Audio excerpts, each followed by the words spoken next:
wrap up the regular season tonight as they host Dallas. Pregame at 6 for a 7 p.m. puck drop. For television purposes, it is a TNT HBO broadcast, so if you do want to listen to Dan Dunleavy and Rob Ray, that is going to be right here on WGR.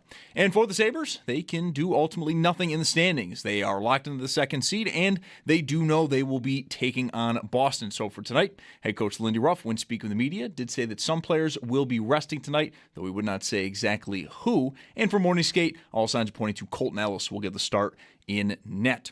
Also from the head coach, we did get some injury updates. Alex Lyon and Noah Ostlund are considered doubtful for Game 1, but Ruff said both are improving, specifically noting that Ostlund is, quote, really close. In the Sabres Injury Report, it is brought to you by Hamburg Overhead Door. Is your garage door injured? Call the experts at Hamburg Overhead Door to get your door healthy again. There are 5 other games tonight, also at 7. The Lightning host the Rangers, and the Red Wings are in Florida versus the Panthers. 7:30, the Maple Leafs are at Ottawa. 8:30, Chicago hosts the Sharks, and then at 10, the Kraken are at Las Vegas. Bisons are at Rochester this afternoon. That game is already underway. Rochester does lead at 6-3 in the 6th. You can listen to the remainder of that game over on our sister station, the Bet 1520. In the majors, the Yankees host the Angels at 7:05. The Jays are at Milwaukee at 7:40. And then at 10:10, the Mets out west to take on the Dodgers. While in basketball, it's more playing games tonight. 7:30, the Sixers host Orlando. And at 10, it's the Warriors at the Clippers. Just like last night, both of those games will be on Amazon Prime.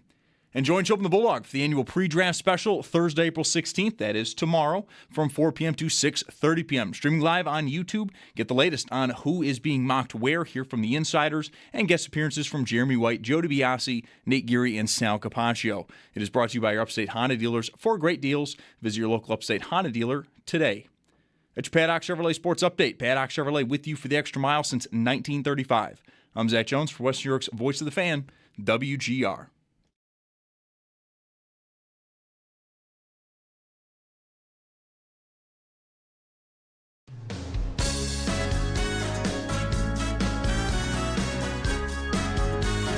Schopp and the Bulldog.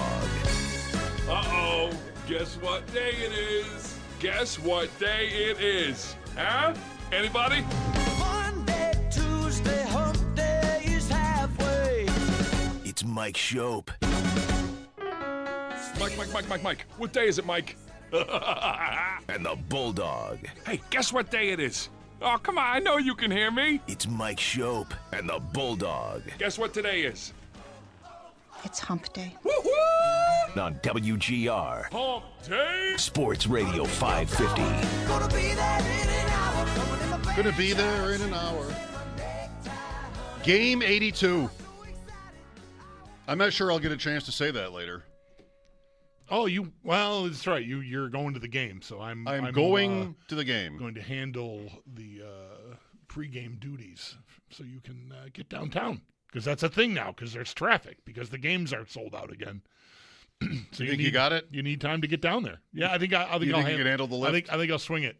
I think I'll do it. And I don't know, but that is your thing.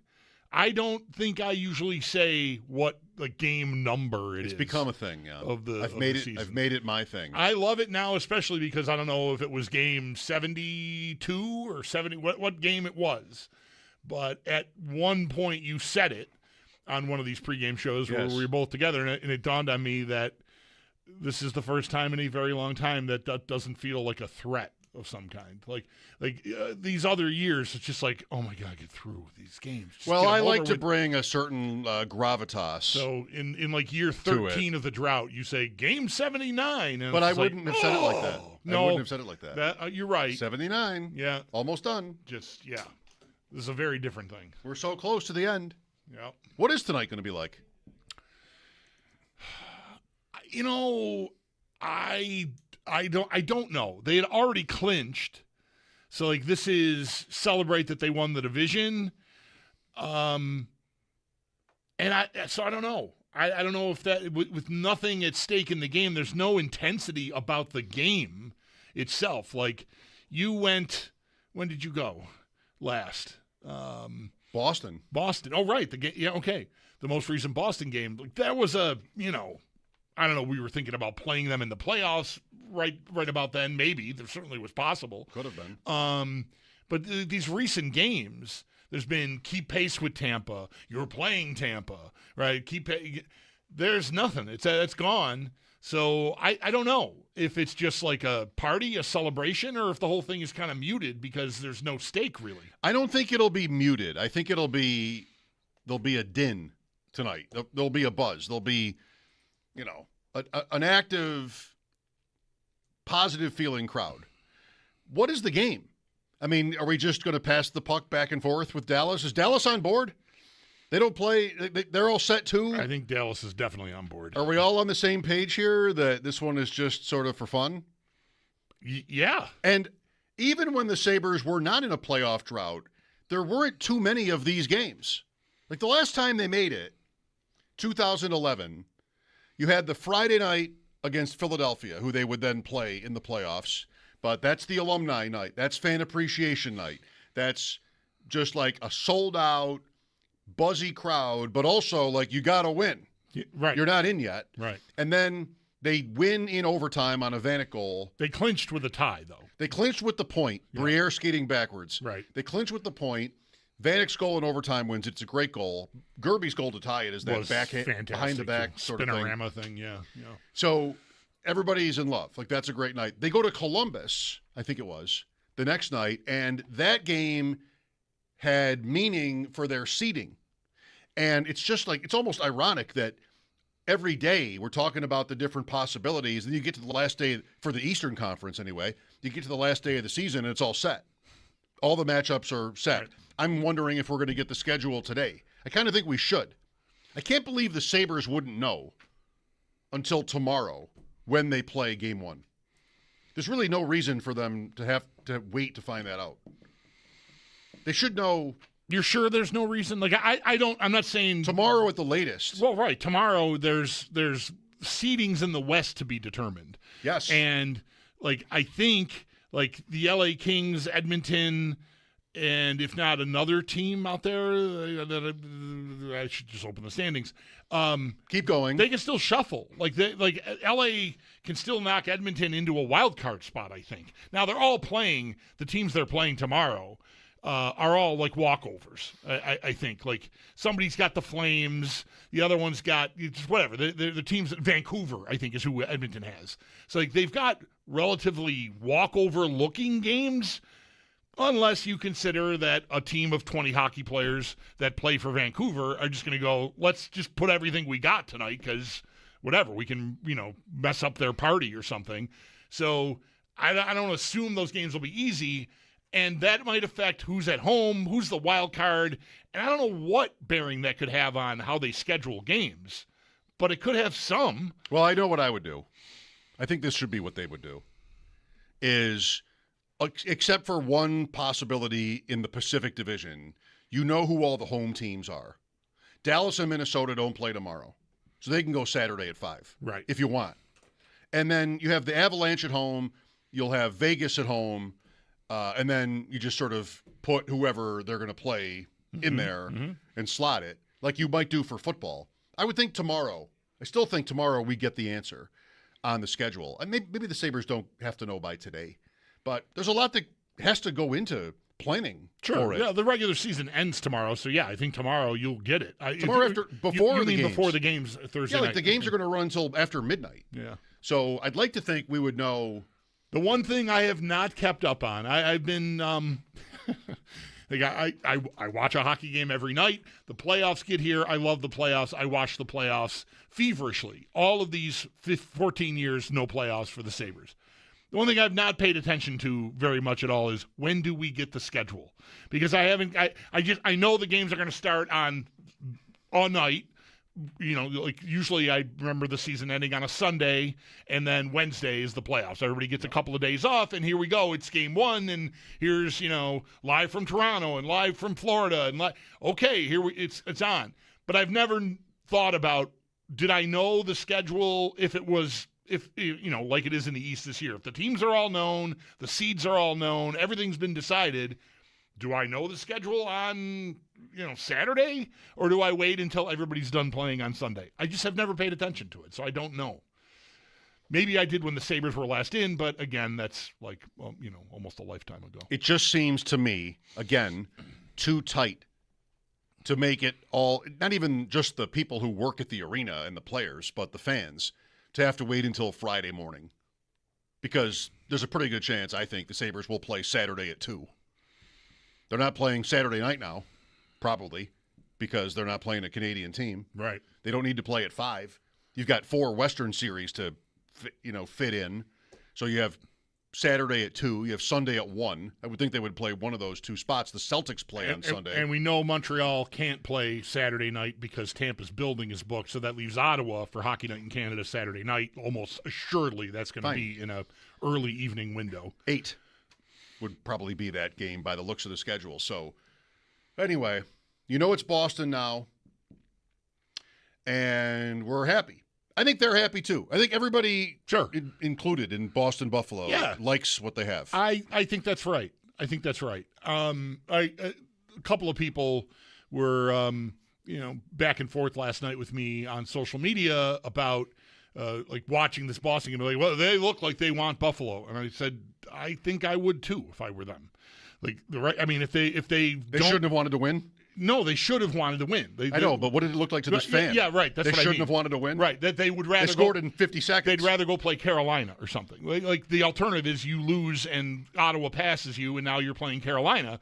I'm like, I think of course they should want to play Buffalo. Everybody wants to win. If those are the choices. Anyway, yeah, I got what I wanted. I was on this train for quite a while. Boston. That's the team I want. And so, yeah, of course, last night comes, and they look incredible because they're just walking over this team that's, dead. But you know what I thought as I'm watching? I'm like, oh, there's that Higgins. I wasn't accounting for him. He's new. Maybe he's good. Well, no. So he is let's get everybody up to speed here. So this is a player they just drafted. Yeah. Last year. He was there was a time when he was thought to be maybe the offseason before his draft year. Like, he could be in the mix for number 1 overall, James Higgins.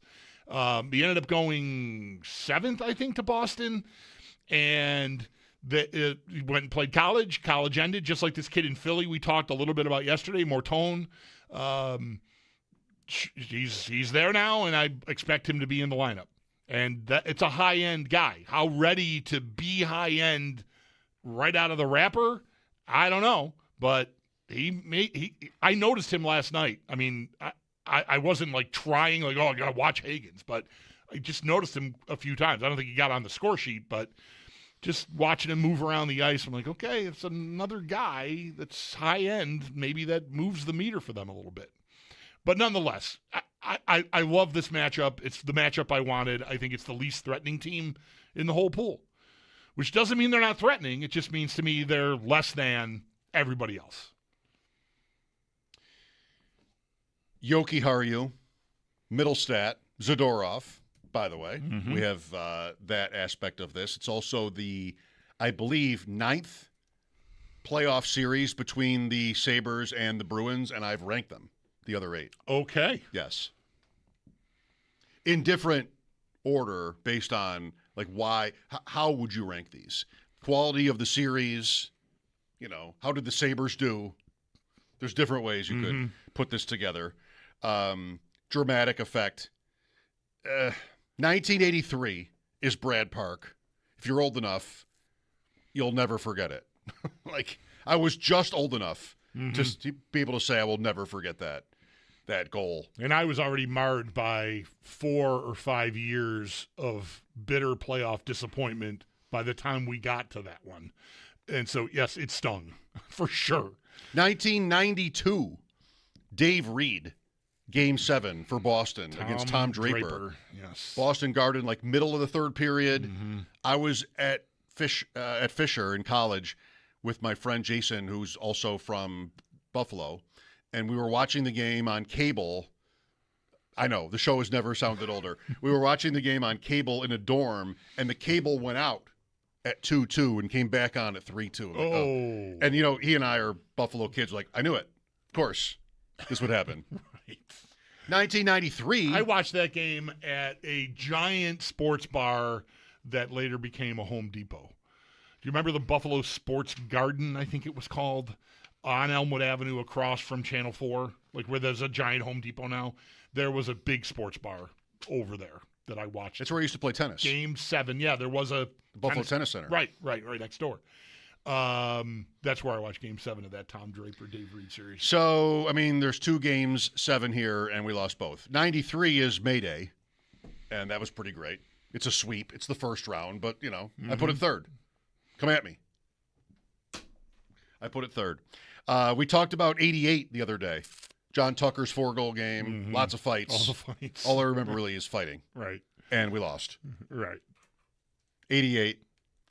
Let's go 99 next. First round? Second round. Second round. Ottawa was first round, right? Yes. Okay. Sabres lose game 1 in Boston, but then win the series in 6 at home. Not many times have they won playoff series at home since then, maybe twice. 2001, Philadelphia, 2007, Islanders. Right. That might be it since 99. They won. Right. They beat the Leafs on the They road. beat the Rangers on the road in 07. Yep. Ottawa in 06. Right. Philadelphia in 06. So 99, and then, I don't know. The other ones are all like whatever to me. 2010, I went to those games. Boston, Miro Shatan, double overtime. Yeah. Vanek getting injured.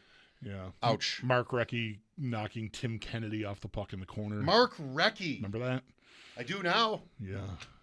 That's the winning goal of Game 6, maybe? I think so. Mark Recchi. Yeah. Boston. Who Okay. Also, was he not the same guy Carolina? who hit Talinder Yes. in the Carolina series Yes. in 06? Do we have somebody to do that, please, this year? Beck Malenstein. Do we have somebody to hit people? Paging Beck Malenstein. Come on, Beck. See if you can. Be our wreck. Get a couple of runs in on Charlie McAvoy for us, please. That would be good. 1982, too far ago for me. It's a rumor. Short series, lost to the Bruins, and then what else did I not? 89, I guess. 88 happened, so 89 to me, it's all one. Yeah, experience. I don't even remember 89. Wasn't even as close as 88. I just- 88 went 6. Just blends 89 in. might have gone 5. Yeah. So it's Boston, and this is, I mean, for all the different times we've spent trying to forecast it and talk about what is best, what's worst, what are the different scenarios, the Sabres really couldn't, I think, have done much better. It's what you said. Teams like Detroit and the Islanders didn't make it, so you can't Right. use them. You couldn't get Of all the teams that made You it. couldn't get the Flyers into your pool. That's just Yep. how it goes. So yeah, I mean, of the available options to me, easily. I mean, and this is debatable. I know, I'll talk to Paul later. I don't know how much time we'll have. There's a lot of player and it's really GM and coach interviews today for pregame. But I know from talking to Sal yesterday, the day before, he mentioned how Paul preferred Ottawa because of the goaltending. Boston's got the goalie, Ottawa doesn't. And that's not a crazy take at all. Swayman easily is, maybe the best goaltender out of the East after Vasilevsky. Most accomplished, maybe most intimidating goalie, if you want to phrase it that way. So that I mean, I was asking for that, but I think the quality of the team overall, I think Ottawa's the more dangerous team. So yeah, they got to me, and I think a lot of the numbers, a lot of the data backs this up. Not that it's all complimentary to Buffalo, but Boston, I think, is the weakest team in the Eastern pool. They can't be the weakest team in the playoffs because they're going to be 3 teams from the Pacific. They had 100 points. Boston. Right. Yeah, like that, it's a little bit stopping short, but that's really it's the right place to start, I think, on the matchup is the goalie. And I just cannot succumb to any sort of goalie fear. I will not. I respect the guy and the point. But Ullmark for Ottawa could quite easily be tremendous in the playoffs. You know that he has that capability, that potential. And I don't know that I'm getting a harder goalie, a better goalie with Boston than I am with Ottawa, other than to say that during the regular season that would have been the case. Right. But in a short series, anybody can be good. I need Luukkonen to be good. I mean, he's going to play all of them, I think. Goes well, right. Unless it blows up. So I need that. But I'll take my chances against a goalie. This is another one where I feel like we're shaking, or I am at least shaking the rust off. Looking forward to a series. In 2011, not that it really matters at all anymore, it's so long ago, but they played a Flyers team that was a disaster in goal, and that was what it looked like, and that's what it was, and they still lost. Yeah, they got to 7 games in large part because they were scoring goals that should have never gone in. Philadelphia really could not get saves on anybody, but they were the better team.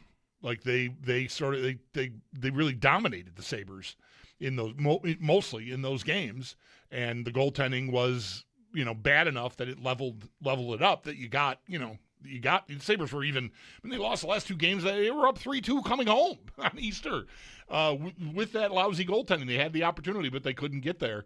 So yeah, I mean that. I also, as much as I used to be the president of the goalie dad union, self-appointed, I don't know, whatever, pay a lot of attention to goaltending. So there's hearty respect for it, but I would rather play the team that is weaker overall, that has what is thought to be the better goalie, and that's why I landed on Boston, weeks ago as my ideal opponent, and so here we are. 803-0550 for your thoughts. We'll talk to Paul, but not until the pregame show. So really it's pretty open today. We'll talk NFL draft with Chris Trapasso. A week from tomorrow is the first round, the latest rumors and speculation. I wonder what tonight really looks like. I mean, maybe everybody sits and just takes it easy, but it's going to be a very happy room. I would imagine they they don't introduce anything for the warm-ups. Warm-ups, they just come out, right? So when the game presentation part of the evening begins and the lights go down and, welcome to the ice, I think you announce them as Atlantic Division champions, the place is going to go bonkers. That'll be a moment. That'll be maybe rival what it feels like in Game 1. So that cathartic moment to cheer them as division champs for the first time will be awesome. I'm envious of you that you're going to be in there for that, because I think that should be a moment. Except that their top 8 players won't skate onto the ice when they're announced. We don't know, right? I mean, No, we don't. We know a handful of guys stayed out and skated long. Paul said even until the Zamboni kicked them off, I think. Thompson was one. Dahlin was one. I don't have the list memorized, but there was 5 guys that it looked like were probably coming out. So I don't know. They might have enough to fill. If they're only doing that many, then I've been sort of waiting all day for a massive Rochester call up. Half a dozen guys, and I haven't seen it. Doesn't mean it can't happen. Those guys might already be here, and we just haven't gotten an announcement yet. To go further than just your top 5 guys, maybe, is what it read like this morning. Because you could do more than that. So we'll see if they choose to or not. It's funny because they usually do the jersey ceremony at the end of the game where the players give their jerseys to fans. They call out seat numbers throughout the night. If this isn't what they still do, I don't know.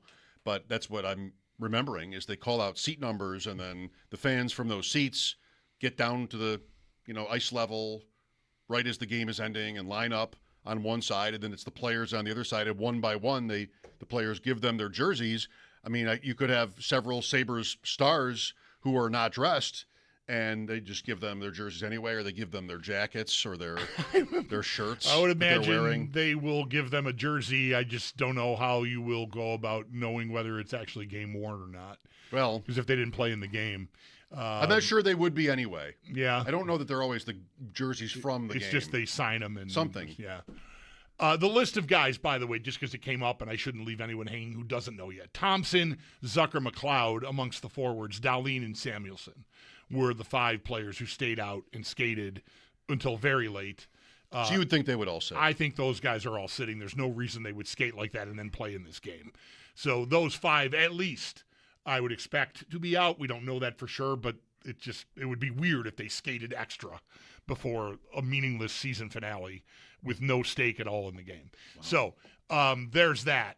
Paul also, I just saw has, I don't know how old this is. Sorry, I hadn't checked in a little while. Ottinger's playing for Dallas tonight. I figured that because he didn't play in Toronto. Okay. So they would probably give him this game and then a few days off. And then game one. Yeah, I figured that would happen. Okay. So, but I don't know anything else about them. Maybe we will over the course of the day. Lines open. What do you think? The Bruins are back in our lives.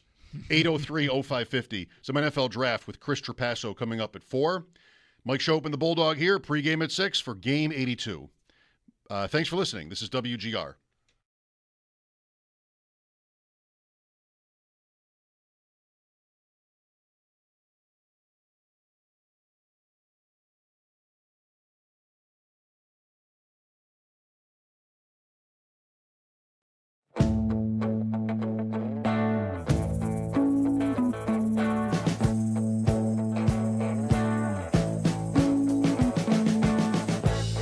We've been living in sin so long, all the feels are gone. Fella stopped me on the street last night, said everything's alright. Roller coaster, make it through the day upright. It seems your meal ticket is gone, but life goes on. I could never imagine something better. Yeah, right. Now you're cooking on high heat in the middle of the street. Roller coaster, take me to a better time. Let's go. All sing your high line with the roller coaster of life. It's time to all choose your timeline on the roller coaster of life.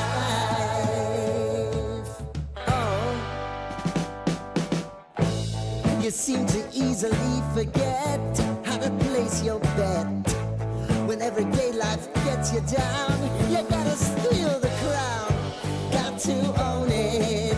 Don't bitch and moan about it, please. God forbid you scrape your knees, and it's nothing to sneeze at. Oh, I've told you over and over again. You gotta get both hands around it and make your own plans. Roller coaster, it's taking over. It's about time. Oh, all sing your high line on the roller coaster of life. You've got to all choose your timeline with the roller coaster of life. Roller coaster.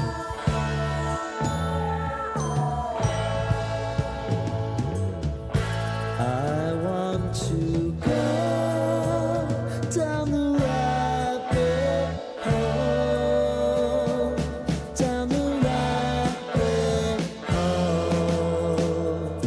Oh,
Still the same Buffalo Sabres, right? Very talented. Could have gone either way. They gambled a lot, kind of looked that way. It's going to be the same season again. And all of a sudden, they figured it out. I think now they're for real. Play better defensively. They're structured better. And they have all the talent they collected in the past. All of a sudden, they came to shine. So that was the difference. And I don't know why did it happen at a certain time. I don't know. But I think this team is for real now. And they know how to win now. So it's going to be, it's going to be hard.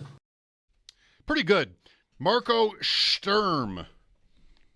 Will you allow the Do whatever you want with him. It's fine. Really? Welcome home. Marco Sturm when he got hired last year. Yes. Welcome home. I like that clip. Yeah, me too. He talked about how they gambled a lot early in the season and looked like the same old Sabres. Yep. And then turned it around. The Sabres played Boston twice in October, lost both in Boston, one in a overtime game, but the earlier one, game 2 of the season in regulation, then beat them here in late December in the middle of that 10-game winning streak, lost the Bruins in late March in overtime. So those are the 4 games. But I like that clip. I might have to sturm it up. Got a couple of weeks of Marco Sturm. Is it annoying? Yeah. Don't do it? Sturm? I'm already thinking about let me see. I'm going to get in playoff form here. I'm thinking about coming over there. That's how I feel right now. I'm edgy. A little edgy. We're in between games 2 and 3, and it's tied 1-1, and I'm tense now. So Sturm, holy cow! And you start like Sturm it up. If you start singing that, to the tune of "Stir It Up," the reggae tune, I'm gonna have a real problem. Lucky for you, don't know it. Okay. What is it? Reggae? Yeah. Bob Marley. Stir it up. Stir it up. Stir it up. All those songs sound the same to me. Is that blasphemous?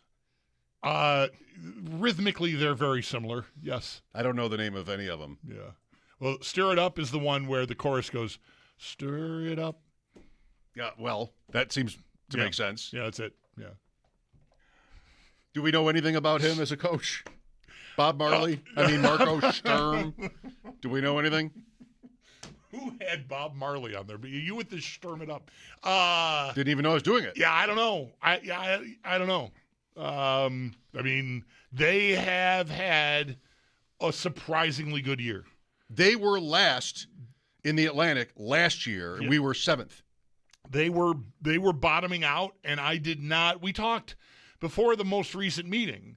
We talked with Fluto Shinzawa, who's covered the Bruins for more than 20 years now, and I asked him, like, is this sticky? Like, I wasn't expecting it to get back on track so quickly for them. And he said, gave a bunch of reasons why he thinks it is. Goaltending, like they've got star players at every level and young guys that are coming, and Hagens is among those. He's there now. He wasn't there at the time we were having this conversation. I still feel like it's kind of patchwork, so I'm not sure that they're good for good. Hagens might have a lot to say about that. Like, if he hits as like a new top line forward for them, that's a huge piece. And he was thought to have that kind of talent. Like I said, he was a contender for the top pick, maybe a year out from his draft year, and then just didn't have a great year in college, and he fell a little bit. And there were questions about maybe his size, I guess. I don't know. But I'm not thinking this team is built for the long haul. I feel like they still have to find their way to build through a draft or two myself. But I could be wrong. They do have, there are, Geeky's back on track. He scored again last night. Minton, who they basically stole from Toronto last year, along with the number 1 pick in that Brandon Carlo trade, is a promising, he was interviewed during the first intermission last night, and I cannot believe that guy's not playing junior hockey somewhere. He's a big guy, but he's a very baby face, and even sounded just like a teenager. So there are some young pieces. What there. could that sound like? Yeah. It's just not Brad Marchand's Bruins anymore, obviously. Right. And that's interesting to think about. You can think about Marchand and Bergeron and Tuukka Rask and Krejci and Chara, right. and like the last time around with Boston. You can go back to the 90s or the 80s or the 70s with the Bruins, but it's a renewal, this one. Tampa, I think, many would say, became the team to hate down the stretch here. And I don't think anybody else was really close to that. Montreal, the Sabres played Montreal 3 times close together in January. And 2 of those games were, I don't know, were 2 here, 1 here. I was at the one, at least one of them was here, and I was there. And the Canadiens fans were all over us. And it was a moment where, like, oh, if they play this team in the playoffs, this is going to suck because of the crowd. And I don't think it would have been that bad. We could still get that in round 2, by the way. Yep. They played three times within a few weeks. 2 of them were here. They played them on the Throwback Thursday where the 06 team was back, and then the Saturday night game you went to, and I think maybe the first of the 3 was a game up there. They won in Montreal. Yeah, they did. And they won one of those other right home games, too. But nobody really ever became much of a rival this year. It was all about the Lightning. By the time the season got good, at the break or after the break, it was numerous games. Maybe the first game with Tampa was right before the break, and they had 4 in total. So 3 after the break, and they won them all. Yeah. And that was really the team. It was super physical, and that's who you were racing against. In the end, the Sabres win that race. And look, this was another thing we talked about a lot and is still for anybody to chew on here. How much did it matter? It became, I think you said this too, it became a matter of, well, now I want it because it's there. I didn't need it when it started, but once they got there, I thought, go ahead and do it. And the fact that they were 8 points behind Tampa coming out of the break, they were 8 points behind them coming out of the Olympic break and made up that ground. They won 12 of 13 coming out of the break. And I think that ended with them in first place. And then it shuffled, of course, but now, a few days later from the end of the season, we've got, the order is set and they won the division. That's an incredible, that's great ground to make up in a month, basically. They made up 8 points. 3 head-to-head wins really goes a long way there. Because they did win. They had that, well, actually, those all weren't after the break. They had the big win down there that was... They were all after the break. The loss was right before. The overtime game was the loss up there. Yeah, that's right. Yeah. And it's before the break. 25 games after tonight, post-Olympics, that it took for that to happen, with the last one not even being needed. Right. Because it's over already. Very cool. It was reported yesterday that Sabres will only wear blue and gold in the playoffs. We thought that they would have to pick one. Yeah, I applaud that. They don't have a white version of the black uniform, as far as I know. Yeah, good point. So, not that they couldn't have done that, but I mean, that's not a uniform that's been in production and available it's just not on the books. They probably couldn't have done that. Right. Actually. So they, I was expecting that they would end up all in blue and gold, but we did find out definitively that that's the case, which is good. Those are their colors. So, in the end, that's true. So this is a little bit adjacent to that just conversation from a minute ago about the Lightning and the season that was. Now, well, you made it and you finished first and all of this, and it's glorious. Now you want to roll. Now you want to win. I mean, you always do, but I think for me with this season, they've already by far accomplished the goal from before the season started. Like everybody would have taken win the Atlantic Division, even if it meant going out. I think it just sort of was, let's just get to a point where it's cool again and you can believe again. And they have easily done that. Is it not, I'm not talking about the players because the players would not, hopefully, think about things this way. But for us, is it just gravy now? I mean, they're in a little bit too good of a position. Right. They've had too good a year that I think it's very hard to not have some level of disappointment if it ends like with a thud here. And, the thud can be, losing in the first round in 7 games in overtime. It would be a certain kind of thud. Losing in 5 would be a whole different kind of thud. Like, oh my God, really?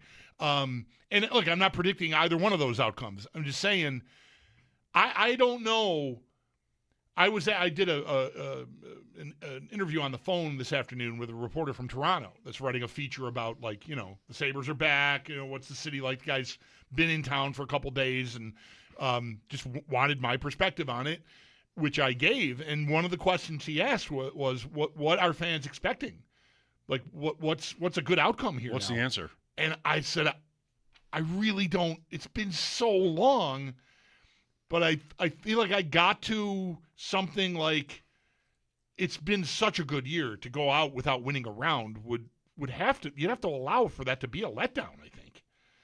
I mean, if you think you are as good as any team in the conference, which I think it's close enough, right? I think Carolina and Tampa outrank them. And Montreal and Boston are even very comparable. But like, if you think it's wide open, and you've had this year 108 points with still a chance to even get 2 more if you win a meaningless finale, I don't feel like that team goes out in round 1. It's just sort of like, oh, thanks for coming. I want to think about this, but I'm not sure. It's like a Bills thing, like how much I want to talk about it, because it's sort of like it's all based on a negative outcome. What if they lose? Right? It's based on what if they lose. Yeah, I think I agree that there's an outcome here that would really hurt. But I want to, again, just kind of not dwell on that.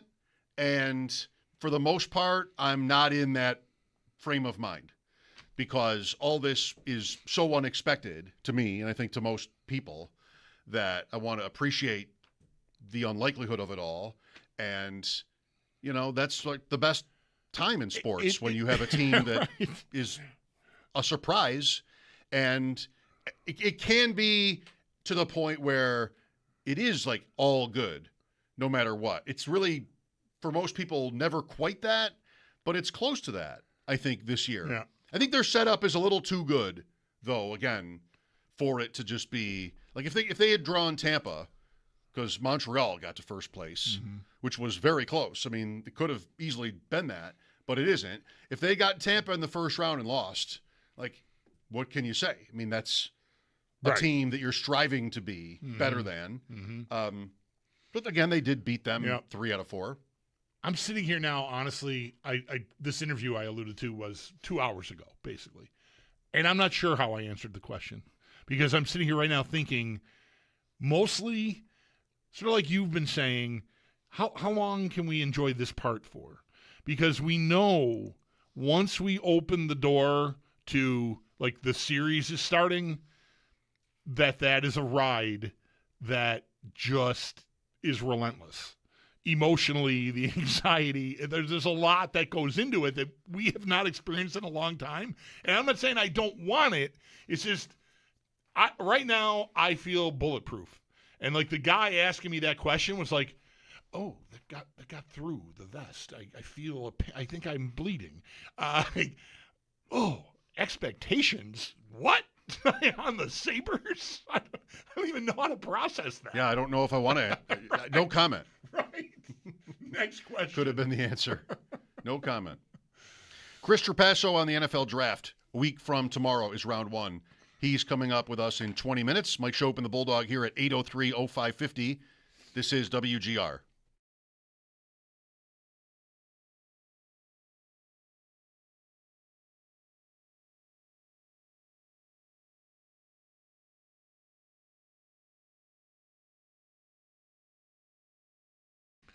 It's Bulldog here for Window Nation. We know how it goes this time of the year.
next week.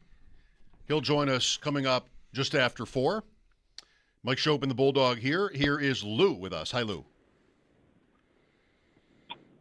Yeah, am I on? Yeah, you're on the radio, Lou. Go for it. Yeah, I was just telling your screener there. I would accept looking like we belong in the playoffs, even if we got swept 4-0. If they're hard-fought games and it looks like we could compete, let's swing for the next 14 years, making it to the playoffs every year, and let this be kind of a measuring stick for if we belong. If we get bounced out in 4 games and look like crap doing it, and then the whole season is kind of like a flush. But if we get swept in 4 games, and it was hard for Boston to do, it's a little bit of a pride, to add to the season and, a little bit of preparation for the following year. Oof, man, not for me. I don't expect them to get blown out by the Boston Bruins, and if it's close but they lose them all, I think that's going to suck. Yeah, and nor do I expect them to do that to the Bruins. Like, I just think it's going to be tough. I hope no one is mistaken, advocating for a certain outcome. I want this team, I want that team, means like I think the Sabres are a steamroller. I mean, they certainly are not. So I'm expecting every series they are involved in to be tough. I don't think there's anybody easy here. The division all year should tell you that. Well, listen, I think perhaps this fan represents a lot of people, and I've referred to this a lot in the last few months here, trying to process what's happening with them. He sounds like, I don't believe this is real at all. I think the Bruins are Cam Neely's Bruins, and I think the Sabres are probably, Ralph Kruger's Sabres, and I just would be really impressed if they won a single game. And don't get plowed under. Yeah, I think a lot of fans, we've gotten to this point, aren't sure. I don't mean this as a criticism, just like it is an amazing story, and it's been hard, I think, for even the brightest minds in the sport at times to make sense of.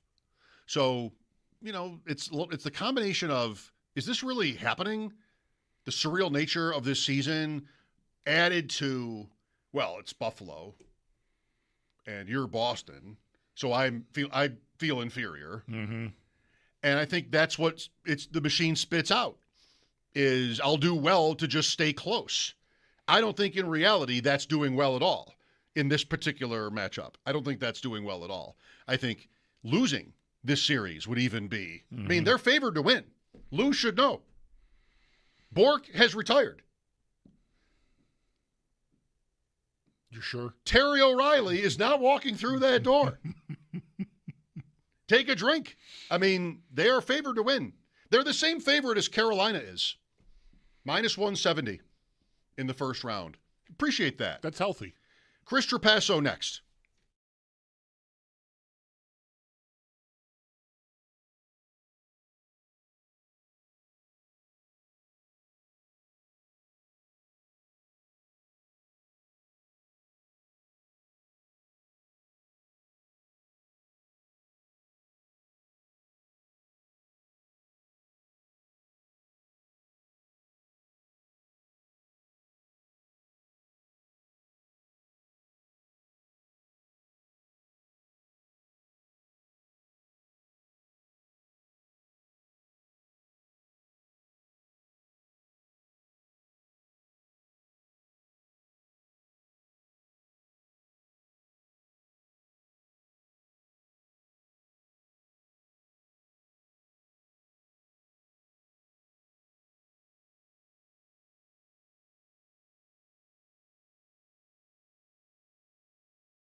Sabres game night tonight, and they are wrapping up the regular season as they are at home against Dallas. Pregame is at 6 for a 7 p.m. puck drop, and for TV purposes, it is a TNT HBO game. So if you do want to listen to Dan Dunleavy and Rob Ray, that will be right here on WGR. In terms of what is at stake for this game, not too much for the Sabres, as they are locked into the second seed in the East, and they know they'll be taking on Boston. So heading in tonight, head coach Lindy Ruff has said with the media earlier today that some players will rest tonight, though he would not say exactly who. And then from the morning skate, it does look like it'll be Colton Ellis who gets the start in net. We also did get a bit of an injury update from Ruff. Alex Line, Noah Ostlund, they are still considered doubtful for Game 1, but Ruff said both are improving, and specifically noted that Ostlund is, quote, really close. In the Sabres injury report, it is brought to you by Hamburg Overhead Door. Is your garage door injured? Call the experts at Hamburg Overhead Door to get your door healthy again. To baseball, the Bisons did fall earlier this afternoon to Rochester 6-3. Coming up later tonight in the majors, the Yankees host the Angels at 7:05. Jays are at Milwaukee at 7:40. And then at 10:10, the Mets, they are out west versus the Dodgers. In basketball, we got more play-in games tonight, 7:30. The Philadelphia 76ers do host Orlando, and at 10, it's the Warriors at the Clippers. And just like last night, both those games will be over on Amazon Prime. And a reminder, join Schopp and the Bulldog for the annual pre-draft special Thursday, April 16th. That is tomorrow from 4 p.m. to 6:30 p.m. It's streaming live on YouTube. Get the latest on who is being mocked where. Hear from the insiders and guest appearances from Jeremy White, Joe DiBiase, Nate Geary, and Sal Capaccio. It's brought to you by your Upstate Honda dealers. For great deals, visit your local Upstate Honda dealer today. That's your Paddock Chevrolet Sports Update. Paddock Chevrolet with you for the extra mile since 1935. I'm Zach Jones for Western New York's Voice of the Fan, WGR.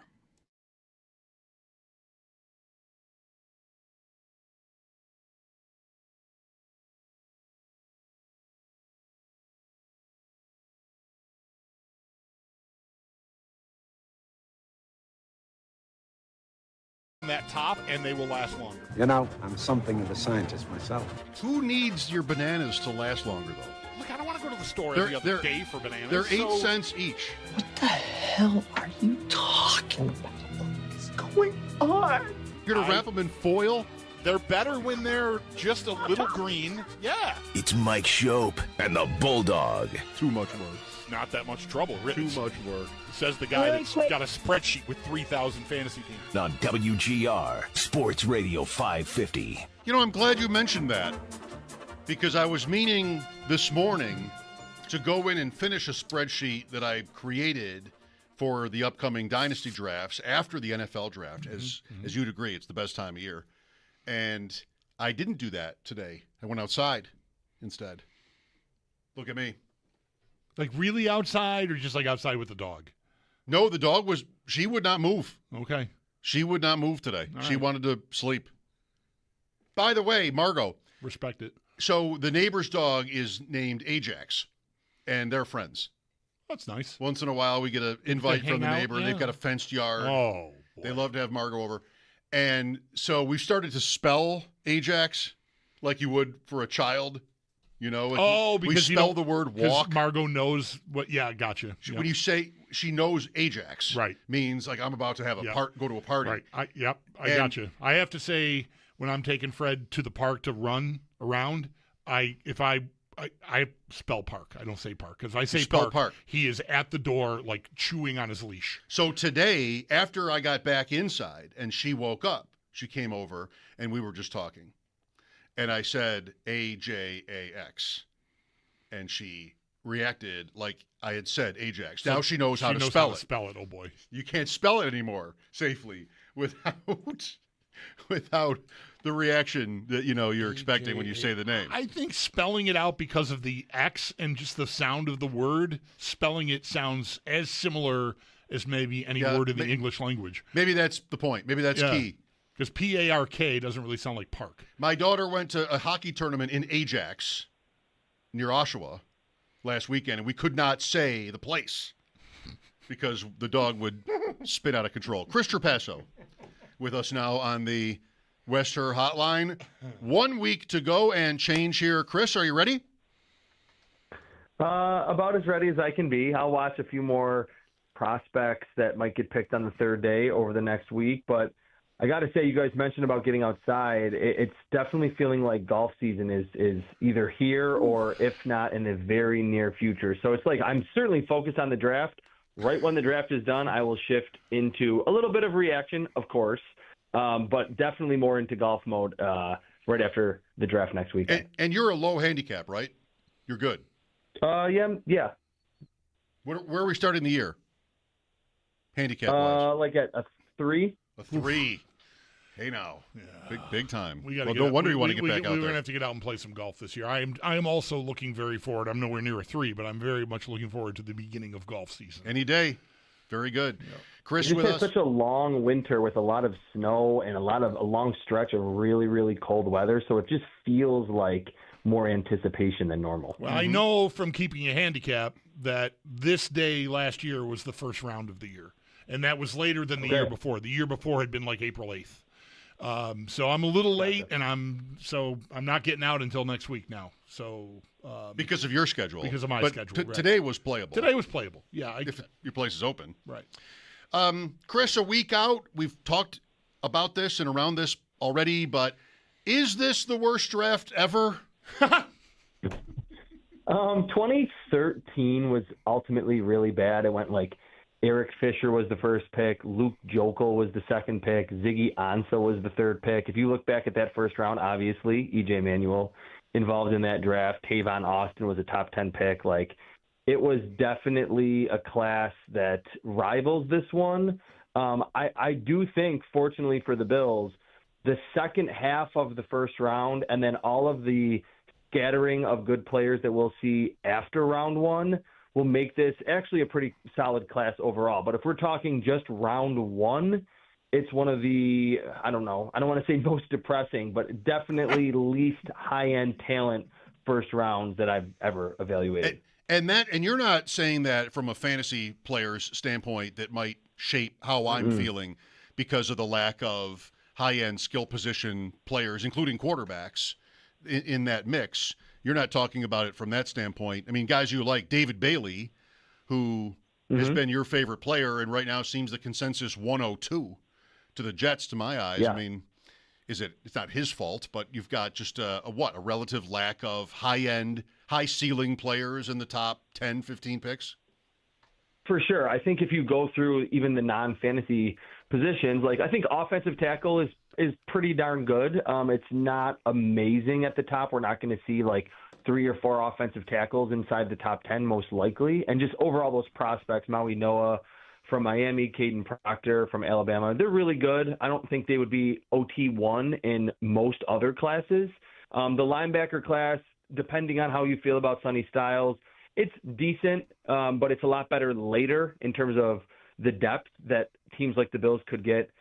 3rd round, 4th round, 5th round, not exactly those Jack Campbell types, Luke Kuechly types at the top. Corner is decent, but Jermod McCoy from Tennessee is coming off a knee injury, didn't play at all last season, and some teams maybe flagged him for a degenerative knee issue. That was the report that came out earlier this week.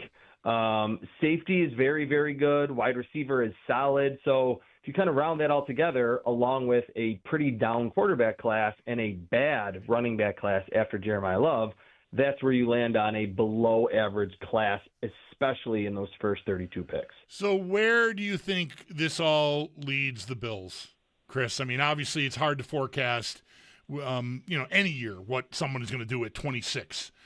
In the draft. There's just so much unknown that's going to happen. But like, what do you think they should be looking for? What they should be hoping for is available to them at 26? I think either a player on offense or on defense that affects pass plays. That's pretty obvious, in my opinion, in this day and age. And even a team like the Bills last year that was not very good against the run. And even in that Broncos playoff game, like they had some plays where they allowed big runs, but the reason they lost that game, or there wasn't any game where it was like, oh man, they really just can't stop the run. That's why they ultimately lost. It's in the playoffs. And I think the microcosm, which we've talked about over the last couple months, is the last 2 throws were to Mecole Hardman and Brandon Cooks.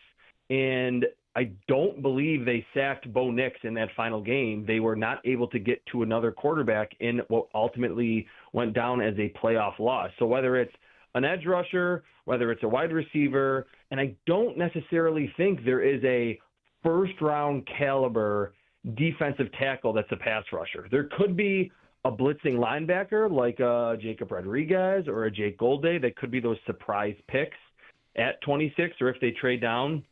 But we heard Joe Brady say, I want to do everything to make Josh Allen's life easier. Everything's relating back to Josh Allen. That's a great sign. We'll see if they follow through with that. But if they don't go on the offensive side after trading for DJ Moore, someone that is going to make not even just that big play late in the playoff game, but you can leave a Bills playoff win and go, oh, man, Malachi Lawrence had a sack and 7 pressures in that game. He was a difference maker on that defense, not necessarily someone that is very specifically good at something other than affecting the offensive pass game or stopping the opponents throwing the football in January. I've seen another few mock drafts since you were last with us last week, and even more than that since the last time we talked about this specific player, but you tripped a wire for me mentioning whether there are defensive tackles that can rush the passer that warrant being picked at 26. And Caden McDonald is the guy from Ohio State that I know we've talked about already at least one time, if not more than that, Chris. But that's another name I still saw, again, a couple times this week. And lay out your thoughts on him. I don't want to lead you anywhere. Just tell us what you think about, like, if the Bills landed there, would that be a good or a bad idea?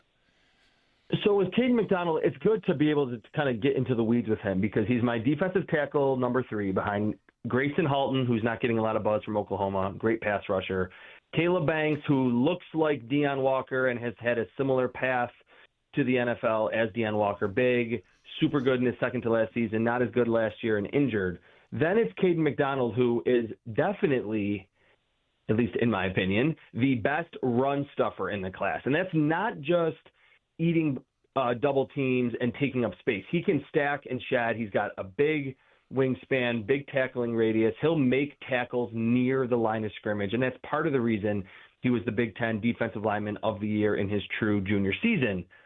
Only 15 pressures in his final season at Ohio State. The year before that, didn't play a lot, 3 pressures. The year before that, as a freshman, played a little, 0 pressure. So the Bills could say, look, we know we're not getting someone at defensive tackle that's going to give us 70 pressures and 10 sacks. There's not a lot of Aaron Donalds that are necessarily selected at 26.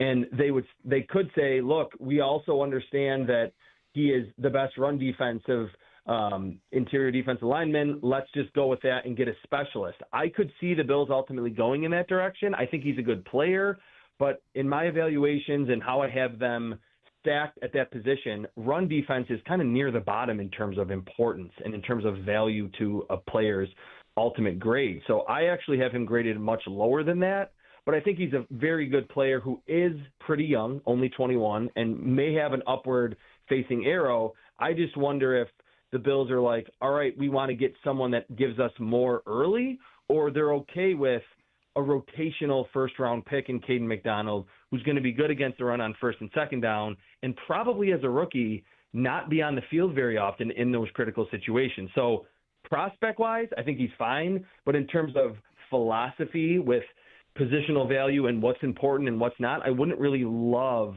him at 26 because he is just a great run defender and very green as a pass rusher.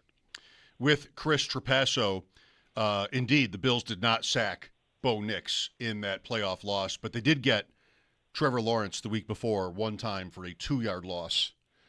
So that's not to be slept on. Gregory It's been pretty bleak there in the playoffs. Yes, in the second quarter. On defense, a name today that came across my feed in a mock draft, C.J. Allen, a linebacker from Georgia. Was that a pro day today? He ran pretty fast, it seems. How high level a prospect is this, and is there a Bills fit potentially?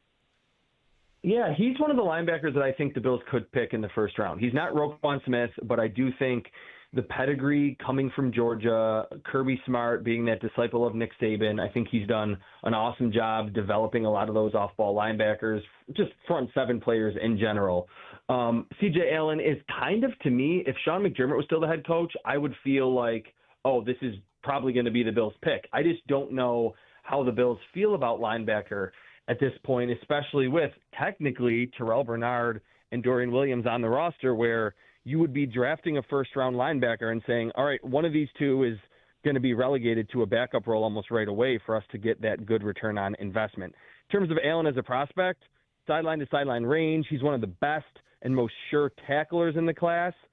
I'm a little concerned about his ability to cover right away, and it almost always takes even first-round linebackers a year or two to learn the intricacies of being singled out in coverage, because that's what teams ultimately do to these young linebackers. So he's a really good prospect. He's not an amazing prospect, but if the Bills are like, hey, we didn't address it in free agency, we need more depth, and he may just be the best player on the board, he's definitely a name that I think Bills fans have to kind of familiarize themselves with over the next week. You know, Chris, back earlier in the conversation, we were talking about how light, relatively speaking, the top 10 or 15 picks are. There's a rumor that seems to have a lot of support that Dallas will trade up from 12 to 6 to the Browns position, and the Browns would move back. Remember the mantra, Bulldog, by the way, always trade with Dallas. That's one thing we've espoused on this show many times over the years. They call you pay extra special attention. I mean, you're a trade down guy, as am I. If the Browns can go to 6 to 12 and get whatever that costs, that's probably great for them. Would you agree? Totally, especially in this class. I mean, I wonder with the Browns, team that already has a bunch of picks, but probably will want picks in 27. That would make a lot of sense. I don't have it in my bio to always trade with Dallas, but it does seem to pay pretty big dividends for teams that ultimately do that. And it does feel like the Cowboys with Jerry Jones are always feel like, hey, we can jump the Eagles and we have the Commanders on our heels, and the Giants could be a lot better. It wouldn't surprise me if the Cowboys are one of those teams that maybe try to take advantage of being able to trade up and get a little bit of a discount in that trade up to ultimately get who they want. But, yeah, I think any team, I mean, really, maybe outside of the Jets because they have so many picks already, should be looking to try to trade, maybe not into the late teens or the early 20s, but get out of that top 5 to top 7 because you're just picking players that almost would never be picked in that range most years. Well, this is not hard and fast, but you want to trade for a pick, you know, move up or into the first round or something. Seems like you have to go a round up the next year to be able to do that. If I'm looking for a good second round pick in this draft, maybe that should cost me my next year's first. Is this year different though? I mean, again, it is. Okay, coming from a fantasy standpoint, everybody hates this draft and loves next year. So if that stretches out to include basically the whole board, then maybe I would, if I'm the Bills, like would I listen to, just in a vacuum, okay? Would I listen to a 27 first for my first at pick 26? Would I listen to that? I would. I mean, the only difference with the Bills is how all in are they? Are they trying to, you know, like, do they understand, hey, Josh Allen's 30, or is it Brandon Beane going to kind of keep that philosophy that he's mentioned the last 5 or 6 years after playoff losses? Like, we want to keep banging on the door and we feel like we're going to eventually bust it down. That's really what we don't know in the media or as fans, like how they feel about it. But yes, I think next year, just with the amount of guys that stayed in college and the guys that weren't even eligible at wide receiver, at edge rusher, and certainly quarterback, I think you need to listen to anything in terms of the trade down market. And I always wonder, like when the Bills traded up for Dalton Kincaid, Brandon Beane said afterward, and I'm sure a lot of GMs would say this, but he mentioned like, oh, we wanted to get Kincaid because after Trent McDuffie went off the board, Kincaid was our last first-round grade that we had, and we didn't want to pick someone that we had a second-round grade at, like at 25 or wherever they moved up from in that draft. It feels like this would be the year where the Bills may ultimately say, yeah, we only have like 11 first-round grades. It seems like teams are a little bit more stringent than even some in the media like myself that have fewer true blue-chip first-round grades. There's a decent chance that they're sitting there, even they could get to 22, 23, 24 and go, all right, we have no more first-round grades. Let's try to get out of there. Even if we're offering our pick at a little bit of a discount, if it's getting us early round 2 of 27, that is super valuable just based on the very early look at next year's class. Easier said than done, though. Yeah, right? I think that's a real hard sell. Sure, you need a suitor. You need a suitor for sure. Yeah, and just the optics of pushing a pick off till next year when they're in the window they're in, boy, that would be really tough. I recognize the value, but that almost I feel like the value is irrelevant to their current situation. I would sooner advocate for, not that I don't want to do the best I can in the trade. I just think it's hard to wait till next year. I saw again today Arizona connected to Simpson, the Alabama quarter, Ty Simpson, right? Yep. You got 30 visit right under the wire here, I think, because those are winding down as far as how much longer teams can do that, right? So I'm back to that Giants trade scenario from last year where Houston got paid $33.99 and a third for the following year. And, if Arizona, you tell me, right? I mean, is just because Jackson Dart went in that window last year, that doesn't mean that's where Simpson has to go. But, boy, if Arizona's into that idea and they want to do business, I definitely want to be involved in that conversation.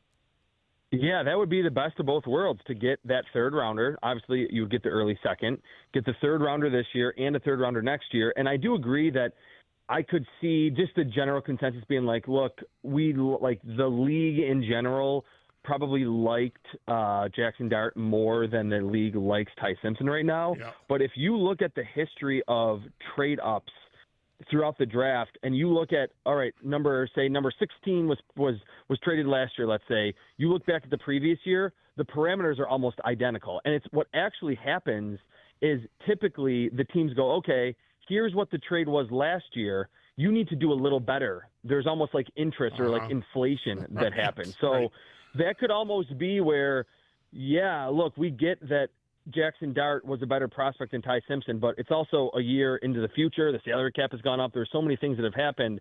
So I could see the Bills actually saying, look, it would be a discount, but actually it's going to end up being even because in a vacuum you would actually need to pay a little bit more to get into that first round. And that would, again, be a win-win to get the second rounder, third rounder, and a next year third. That's something that the Bills at 26, unlikely to have their first-round talent prospect there, they should definitely have their phones open and probably already be talking with the Cardinals about that to get that set up where they could almost call the Cardinals and say, look, no one's here. Do you want to trade up now to get your quarterback? Chris, you've mentioned Casey Concepcion many times. What's your favorite idea? He's been your favorite idea. I've said, boy, everybody seems to like this player. Sometimes you open a mock draft and he's in the top half of the first round, but not always. What's your latest assessment of the wide receiver, ranking? I saw Mel Kiper had him, between 6 and 10. And oh, wow. Branch, I think, is a player he had 4th, and Chris Brazel was up there among his top receivers. The top 3 were the same as you usually see: Tate, Lemon, Tyson, in some order. Mm-hmm. So what's your latest guess on Concepcion? You mentioning that Kiper had him picked that high or mocked that high is kind of surprising. I was going to say that a lot of the big NFL draft media analysts that I've seen are kind of mocking Casey Concepcion between pick 20 and 27 to Chris, the 49ers. Excuse me, I meant wide receiver 8 or whatever it was. Wide receiver? Yes. Wow. That he had other receivers, a couple of whom I mentioned, higher than Concepcion. Okay. What I was going to say is it feels like the little NFL draft analysts like myself all love him, but the NFL, and we're kind of assuming that the Mel Kipers and the Daniel Jeremiahs and Peter Schrager's and company are semi-mouthpieces for what they're hearing from scouts, GMs. They're having those conversations with the real decision makers. It seems as though the NFL is actually a little bit lower on Concepcion than the analytics people, the film guys that are doing similar work to what I do.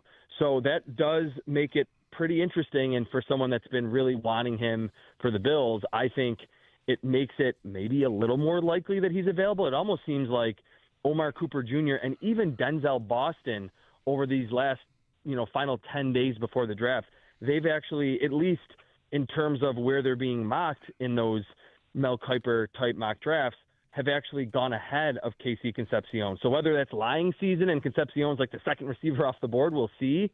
But yeah, I think it's almost like the media and fans seem to like Concepcion a little bit more than the NFL does at large. Okay. All right. Get your rest. Week to go. We'll talk to you next Wednesday and kick things off after that. All right, guys. Thanks a lot. Chris Trapasso, draftgradebook.com for his latest insight. Lines are open for your calls. Sabres and Stars, game 82 tonight. It'll be about yucks. Yucks and pucks. Yucks and pucks. Pucks, but a lot of laughs. Hey, you know what? You take it. You might actually be able to hear if you sit near the ice, hear players say that to each other. Why don't you take it? Go ahead. I'm all good. I've got my 50 points. We're focused on Saturday or Sunday. Hopefully we get the schedule by tomorrow. I would think so. Lines open, as I said, 803-0550. Pregame at 6 here tonight on WGR.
We've been living in sin so long, all the feels are gone. Fella stopped me on the street last night, said everything's alright. Roller coaster, make it through the day alright. It seems your meal ticket is gone, but life goes on. I could never imagine something better. Yeah, right. Now you're cooking on high heat in the middle of the street. Roller coaster, take me to a better time. Let's go. All sing your high line with the roller coaster of life. Yeah. It's time to all choose your timeline on the roller coaster of life.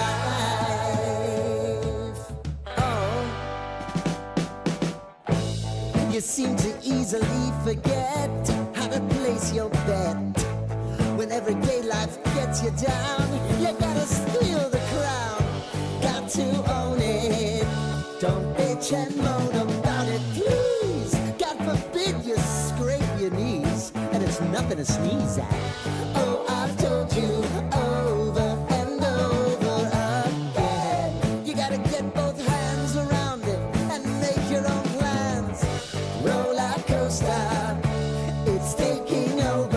about time.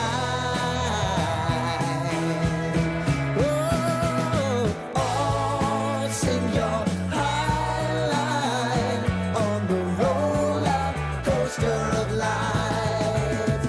You've got to all choose your timeline with the roller coaster of life.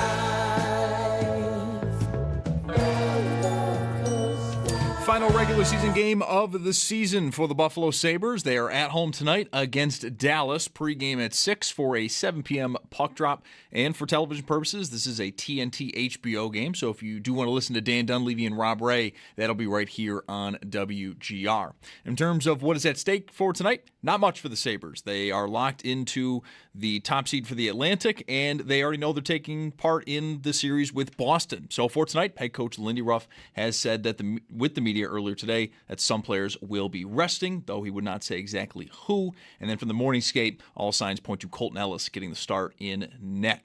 We did, though, also get some injury updates from Ruff. Alex Line and Noah Austin are considered doubtful for Game 1, but Ruff said both are improving and specifically noted that Austin is really close. And the Sabres Injury Report is brought to you by Hamburg Overhead Door. Is your garage door injured? Call the experts at Hamburg Overhead Door to get your door healthy again. There are 5 other games tonight, also at 7. The Lightning host the Rangers, and the Red Wings are in Florida versus the Panthers. 7:30, Maple Leafs are at Ottawa. 8:30, Chicago hosts the Sharks. And then at 10, it's the Kraken, and they are at Las Vegas. Bisons fell today to Rochester 6-3, and then in the majors coming up later this afternoon, the Yankees host the Angels at 7:05. Jays are at Milwaukee at 7:40, and then at 10:10, the Mets. They are out west versus the Dodgers, and then some playoff action tonight in basketball, more play-in games. 7:30, the Sixers host Orlando, and at 10, it's the Warriors at the Clippers. Both those games, just like yesterday, will be on Amazon Prime. It's your Paddock Chevrolet Sports Headlines. Paddock Chevrolet with you for the extra mile since 1935. I'm Zach Jones for Western New York's Voice of the Fan, WGR.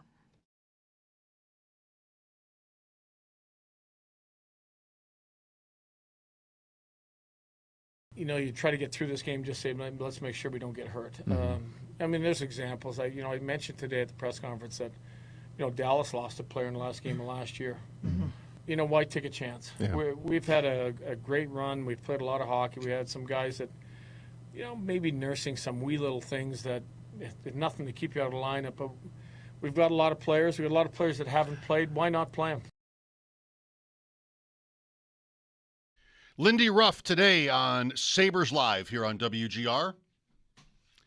To that point, Noah Dobson with Montreal. Reevaluated in 2 weeks. Ooh. Is Dobson's upper body injury. So they'll go into their series with Tampa without him. Pretty big loss. Yeah, that's significant. That happened on the weekend. Sneaky Joe, up in my, well, not mentions, but kitchen texts. Is he up in your kitchen? He's up in my texts. Okay. I don't know if you're up in texts. He's blowing up your phone. Okay.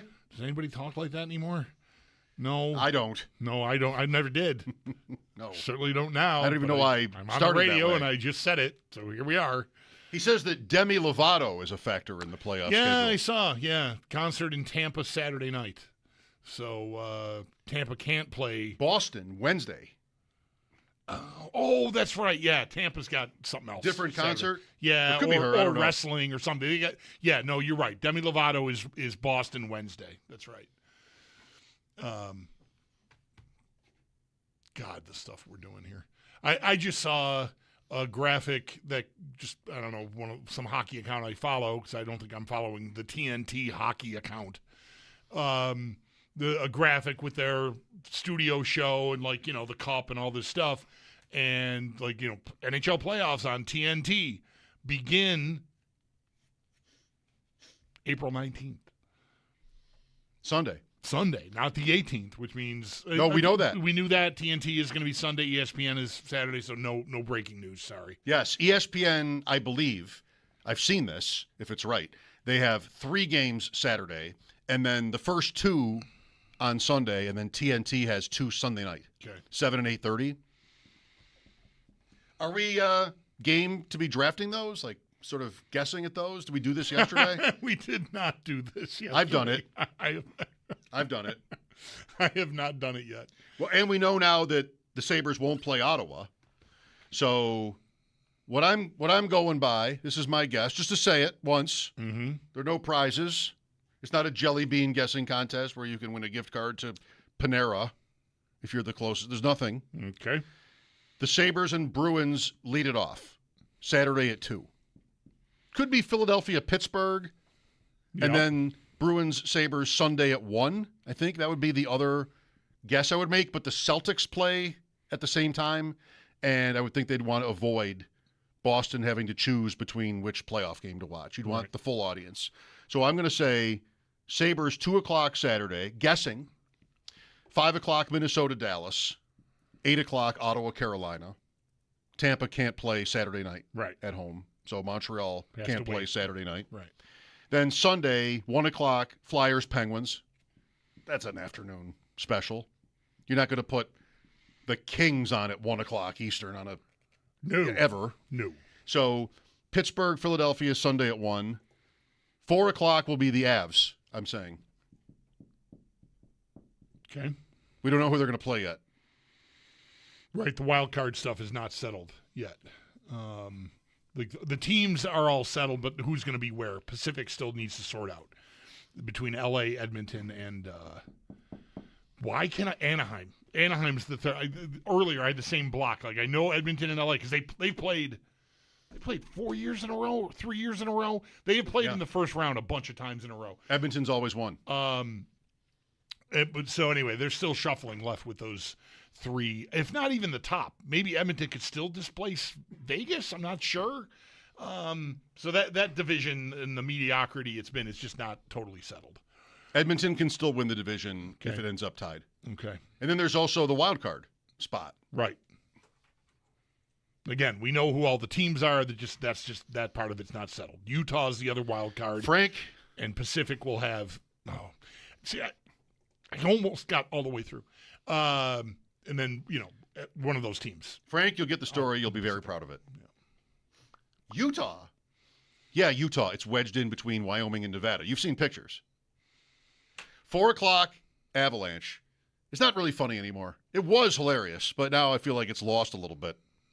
7 is the Lightning Canadians. Great spot. Sunday, I'm guessing. This is not real. This is just me.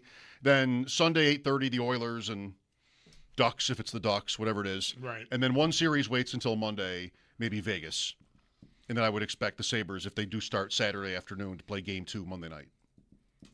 Then Game 3 would not be until Thursday because of Demi Lovato. Booked, and it won't be on a back-to-back. Which does mean they could push Game 2 to Tuesday if they wanted. Yes. And then have the travel day in between with the concert, and then Thursday Game 3 in Boston. So like that it could happen too. But somebody would need to take Monday. Right. And only 3 games on Saturday, and the Sabres might be one of them. So there's only 2 two games. Well, no, a series would be yet to start. You know, the time we spend trying to predict the Week 1 NFL primetime schedule is bad enough. Yeah. No, I don't know if that's maybe worse. Probably worse. Bad enough. I feel like maybe it's just practice makes perfect, whatever, familiarity with doing it. I just feel like the hockey teams are kind of all the same. I mean, I know, like Montreal, Heritage, right? Bruins, Original Six. I know they're not all created equal. But the only thing I feel like I've got to go on, whereas in the NFL, you look at, like, oh, who's getting that opener? Well, it can only be, 3-4 teams that really rate. So which one of them is going to be? And you're not always right. I didn't think Detroit would get the opener a couple of years ago, and then they went in and beat Kansas City. It was like before Detroit was really established as a powerhouse. With hockey, it's mostly, okay, Saturday night they're going to want a Canadian team, and then everything else is just sort of put it in the pot. I don't know, like how to pick and choose. Like I know we're really proud of how well the ratings show Buffalo to be such a hockey market, but it's also not that many people. Like it's a share. Like we have a high share, And that means a lot of people here are watching, like a higher percentage of people are watching here than in other bigger cities. But it doesn't mean there's more people literally watching. So, the ratings stuff, I don't really know, like, who's the most desirable. I know who's on a lot. And it's why once we got settled on it, well, if it's Boston, and now we know it's Boston. But even yesterday when it was either Boston or Ottawa, it's like, well, if it's Ottawa, then it's Saturday night. If it's Boston, I could see that being Saturday afternoon, like you said, because Boston is on all the time on Saturday afternoons, I feel like. Yep. So that must be for a reason. It's a good market for a Saturday afternoon for a national broadcast. So that makes sense. Here it is. This series should start on Saturday. Buffalo's a great story. They'll get a lot of, a high percentage of eyeballs in Buffalo. And maybe there's a curiosity around the league, too. Like, first game of the playoffs, let's see what these hotshot Sabres are really all about. I haven't really sat with them. I could see me doing that if I lived in, wherever and still cared about the NHL. So New blood. It makes sense that they would be Saturday. It's the absolute worst case scenario for me. Yeah. I mean, absolute worst case scenario for me. This weekend, Saturday at noon, where I'll be. Right. I'm gonna be looking. I'm gonna look at bison and bears and I don't know what, eagles. Hopefully, like I've got like a safari tour booked from like 5 a.m. to 2 p.m. And that's Saturday. in Vermont. It is in Montana. Oh, right. 7 letters. That's right. And Montana. so, like, I'm locked in, and all along, I'm just like, just please not Saturday afternoon. I think Saturday, 5 o'clock, 3 o'clock my time. Great. This thing is over by then. We're tired. It's only 2 hours. I can just, I think that's right. I'm not positive, but I'm pretty sure. Okay. All the same, if it's 3, it's even worse. Yeah. Just, good Lord, don't get me that game. But it totally tracks to me that it would be that window. Yeah, that's an interesting point, how, like, marketable everybody is.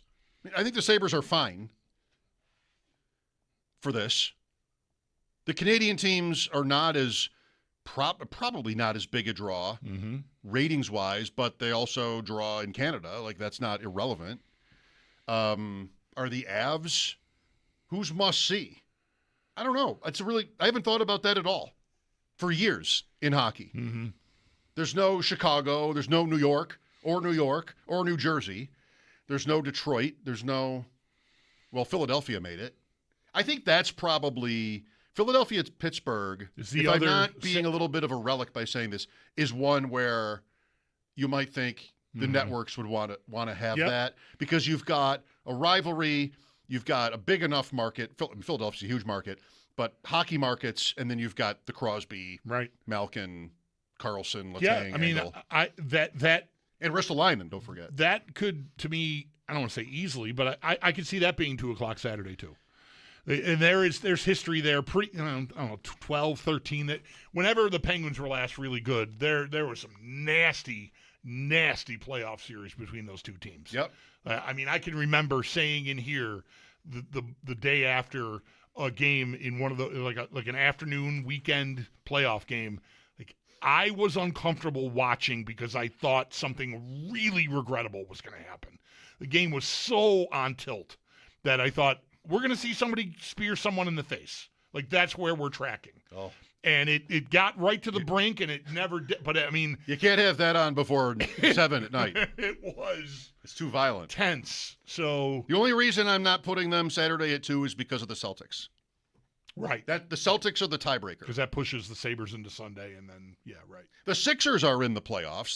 They're in the play-in round, and that could end up being relevant to anybody trying to predict the hockey schedule, which I wouldn't recommend. Again, get outside. Take the dog. Right. Touch some grass. Right. Let other people, let it just come out. You don't need to bother. We'll try to help. I'll try to help. I enjoy it.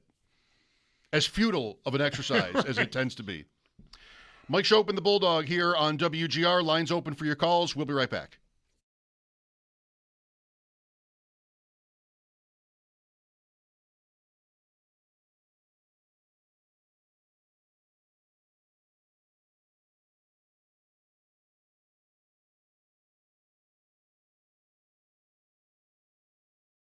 Mike Schopp for Awaken 180 weight loss.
See what the Sabres do with their lineup tonight. Colton Ellis expected to start in goal, setting up Ukko-Pekka Luukkonen on at least 4 days rest, going into game 1 of the playoffs Saturday or Sunday, probably, against Boston. My guess is Saturday. But if there are no call-ups, Luukkonen will at least have to dress as the backup, which means he could get into this game if something were to happen to Ellis. Well, is that a rule that I have to have? You mean you're just going to play with no goalie?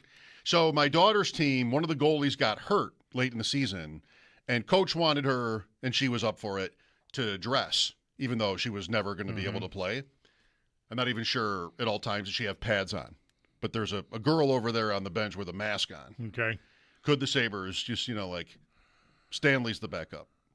Emergency. Yeah, I don't know. They wouldn't do that. They would have an e-bug, but I don't think you get to use an e-bug, emergency backup goaltender.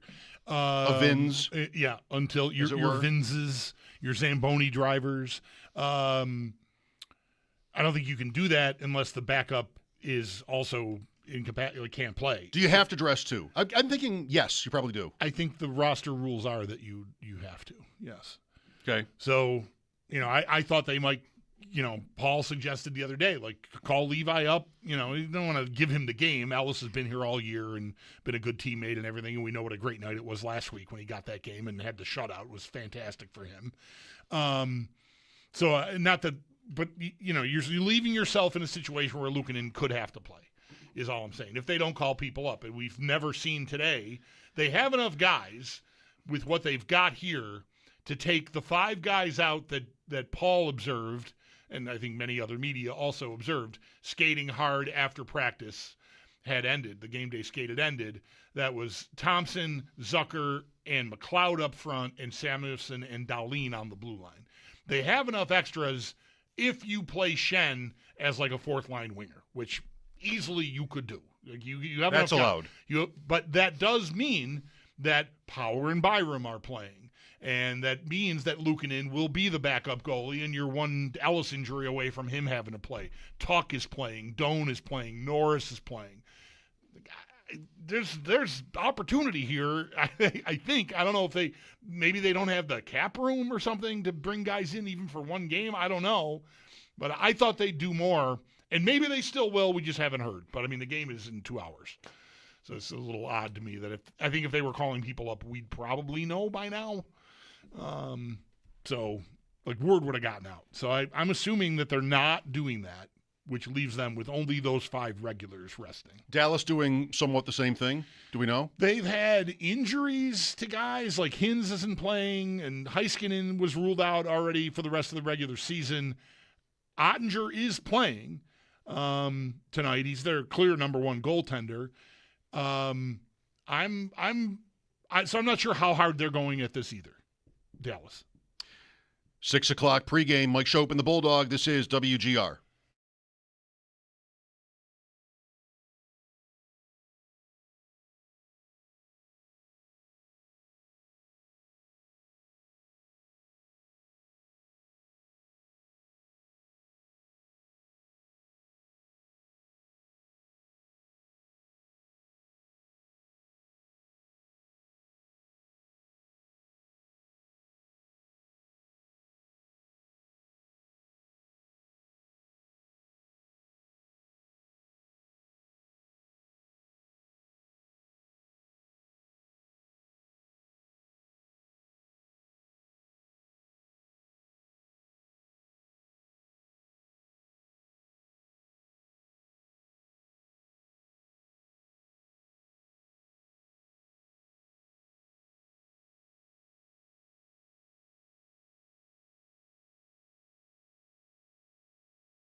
Pregame coming up in just about an hour as the Buffalo Sabres will wrap up the regular season tonight as they host Dallas. Again, pregame at 6. It's a 7 p.m. puck drop.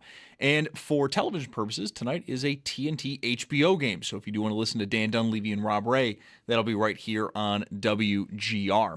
For tonight, Sabres do already know they're going to be taking on Boston in the playoffs. So ahead of tonight's game, head coach Lindy Ruff did say with the media that some players will be resting, though he would not say exactly who will be amongst them. And then from the morning skate, it looks like it's going to be Colton Ellis who gets the start in net. We also did get some injury updates from Ruff's meeting with the media. Alex Lyon, Noah Ostlund, both considered doubtful for Game 1, but Ruff said both are improving and specifically noted that Ostlund is, quote, really close. The Sabres Injury Report is brought to you by Hamburg Overhead Door. Is your garage door injured? Call the experts at Hamburg Overhead Door to get your door healthy again. Bisons fell to Rochester today, 6-3 in the majors. We got some games coming up later tonight. Yankees host the Angels at 7:05. The Jays are at Milwaukee at 7:40, and then at 10:10, the Mets, they're out west versus the Dodgers. In basketball, we've got more play-in games tonight. 7:30, the Sixers host Orlando, and at 10, it's the Warriors at the Clippers. And just like last night, both those games are going to be on Amazon Prime. And a reminder to join Schopp with the Bulldog for the annual pre-draft special Thursday, April 16th. That is tomorrow from 4 p.m. to 6:30 p.m. It's streaming live on YouTube, and you can get the latest on who is being mocked where. Hear from insiders and guest appearances from Jeremy White, Joe DiBiase, Nate Geary, and Sal Capaccio. It is brought to you by your Upstate Honda dealers. For great deals, visit your local Upstate Honda dealer today. It's your Paddock Chevrolet Sports Update. Paddock Chevrolet with you for the extra mile since 1935. I'm Zach Jones from Western New York's Voice of the Fan, WGR.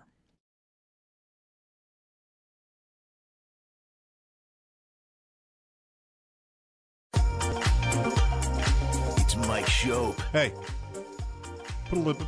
I never get this line out the first time. It's not even good.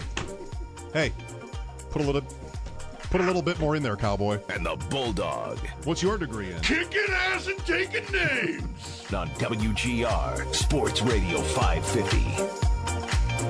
1 hour to pregame, 2 hours to face off, the season finale, and then let's go.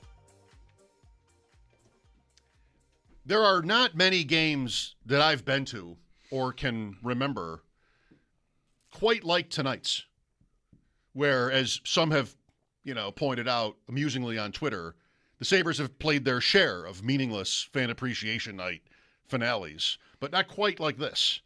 And other times when and I don't remember too many details from long enough ago, it was close. That 2011, the last year they made it, I mentioned earlier, like they really needed that win. So it wasn't like just about maybe you'll get your ticket drawn and win a jersey or something like this. Right. It was tense.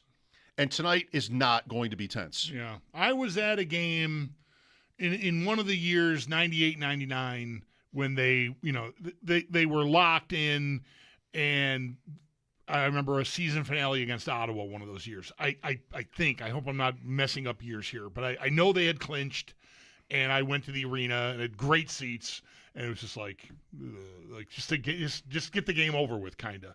Right? It wasn't a division-winning year, and it wasn't a drought-ending year or anything like that. Like tonight, there is reason to have emotion going into the building. Again, like it's all still back, and it's so new that I don't think this will feel like that felt.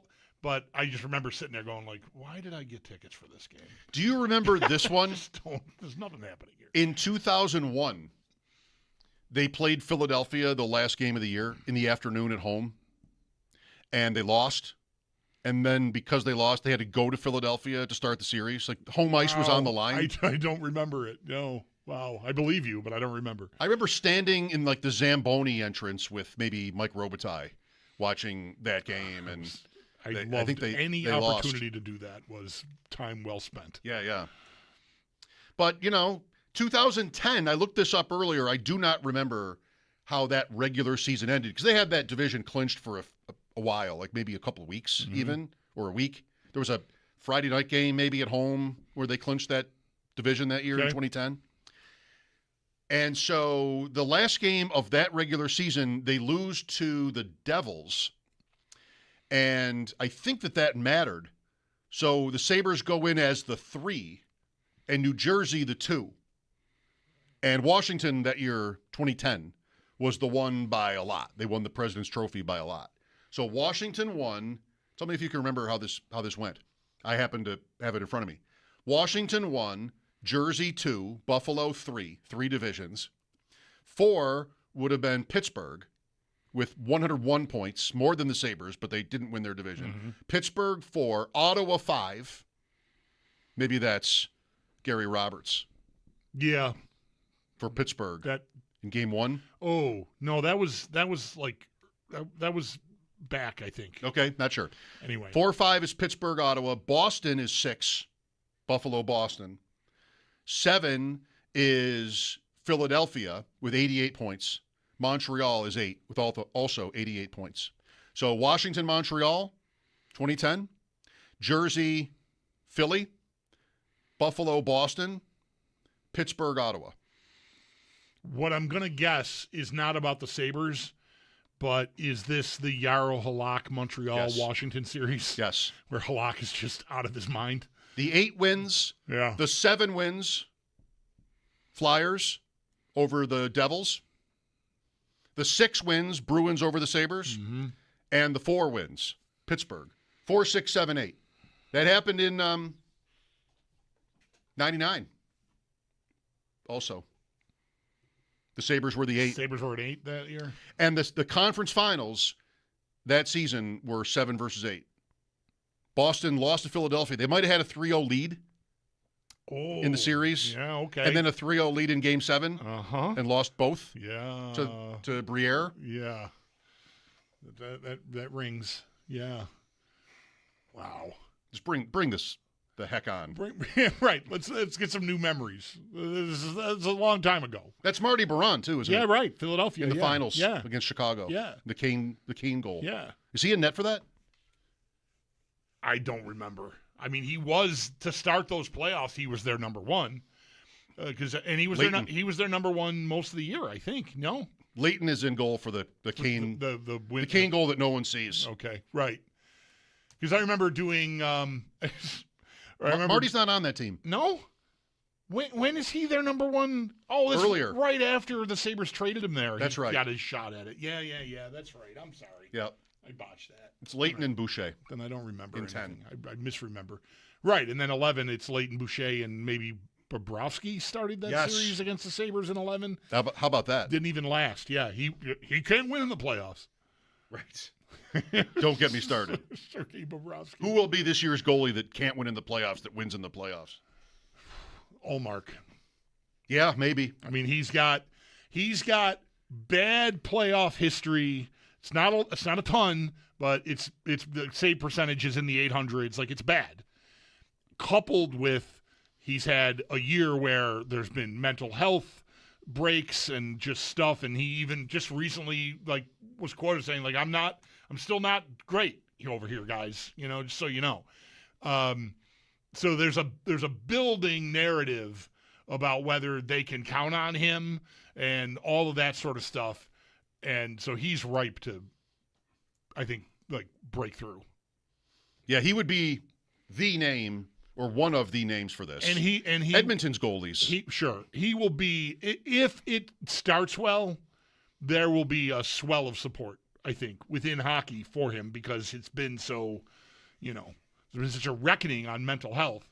And here's a goalie who, had to take time away from the team, and there was all kinds of rumors about all that. It's been a crazy year that if he has a couple of good games to start the playoffs, that's going to be a very heartwarming story.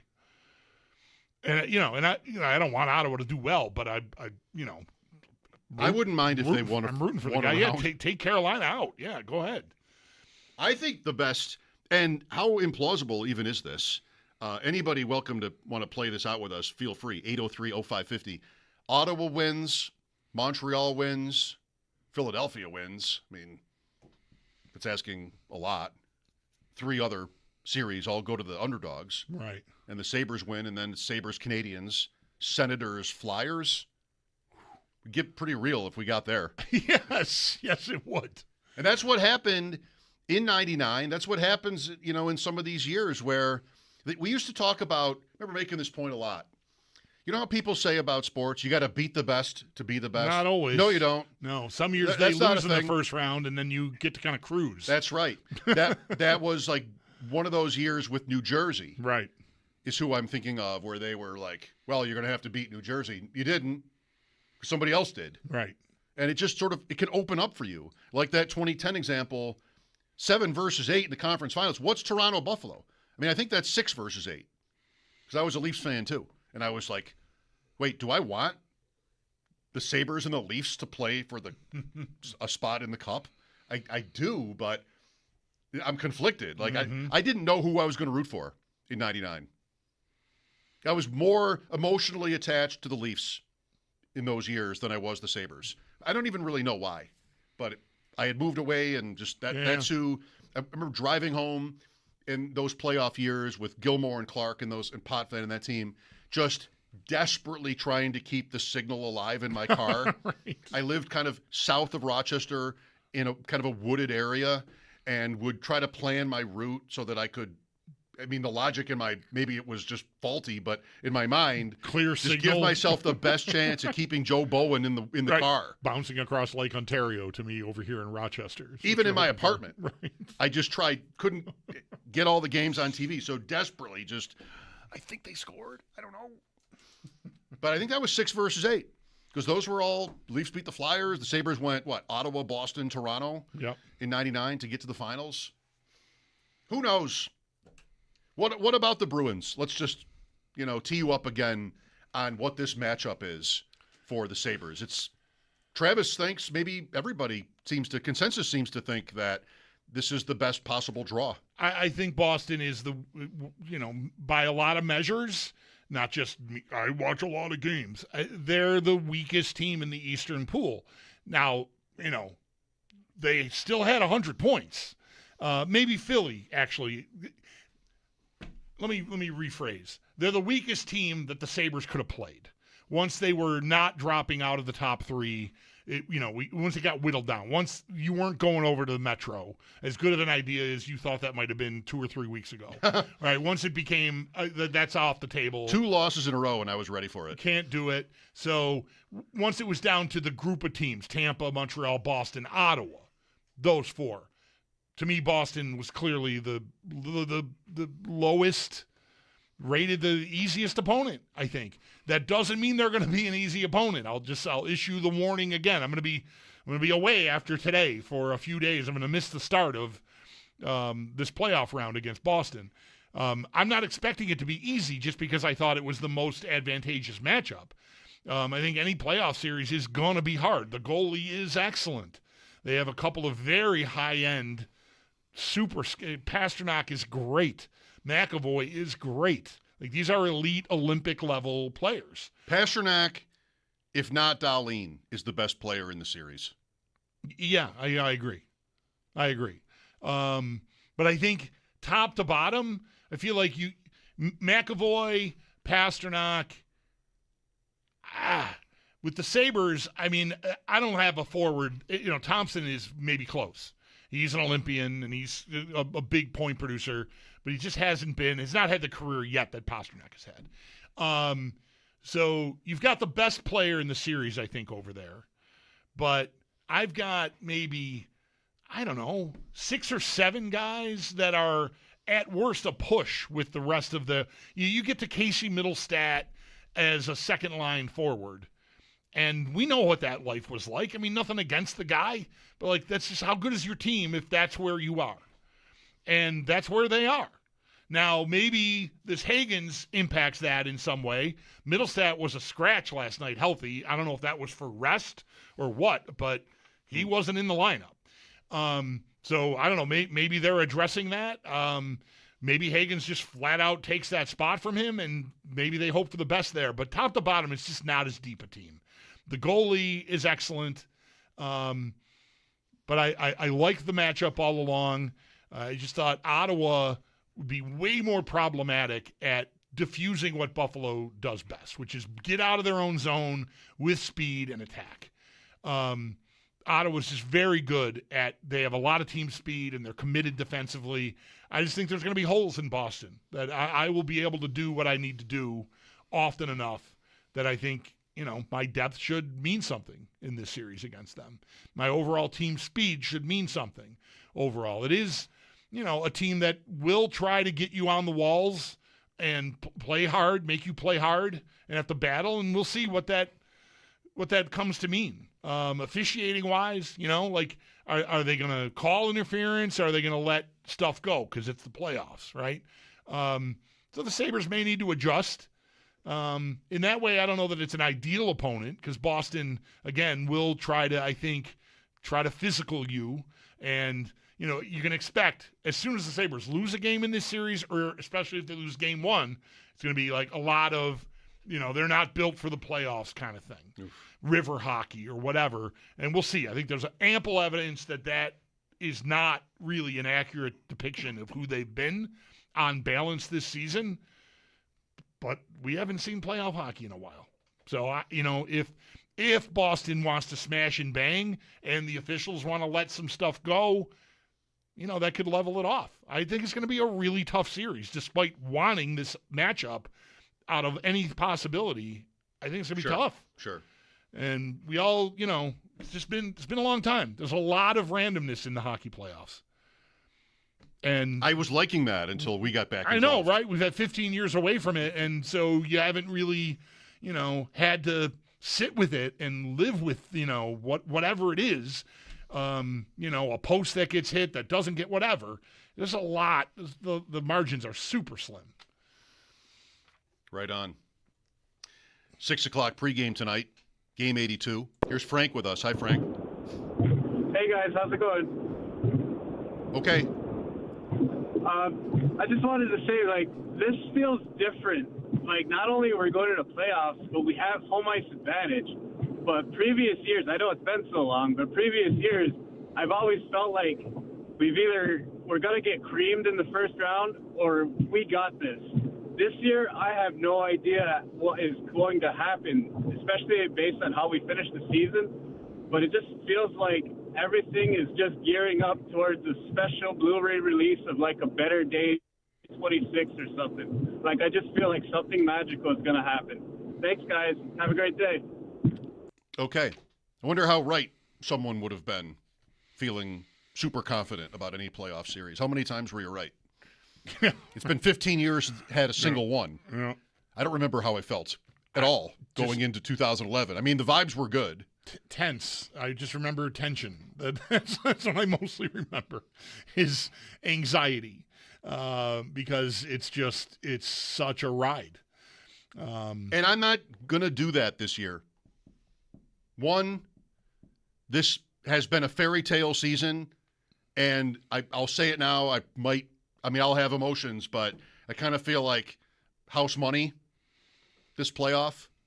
Two, I am 54, and I'm just not going to succumb to sports stress.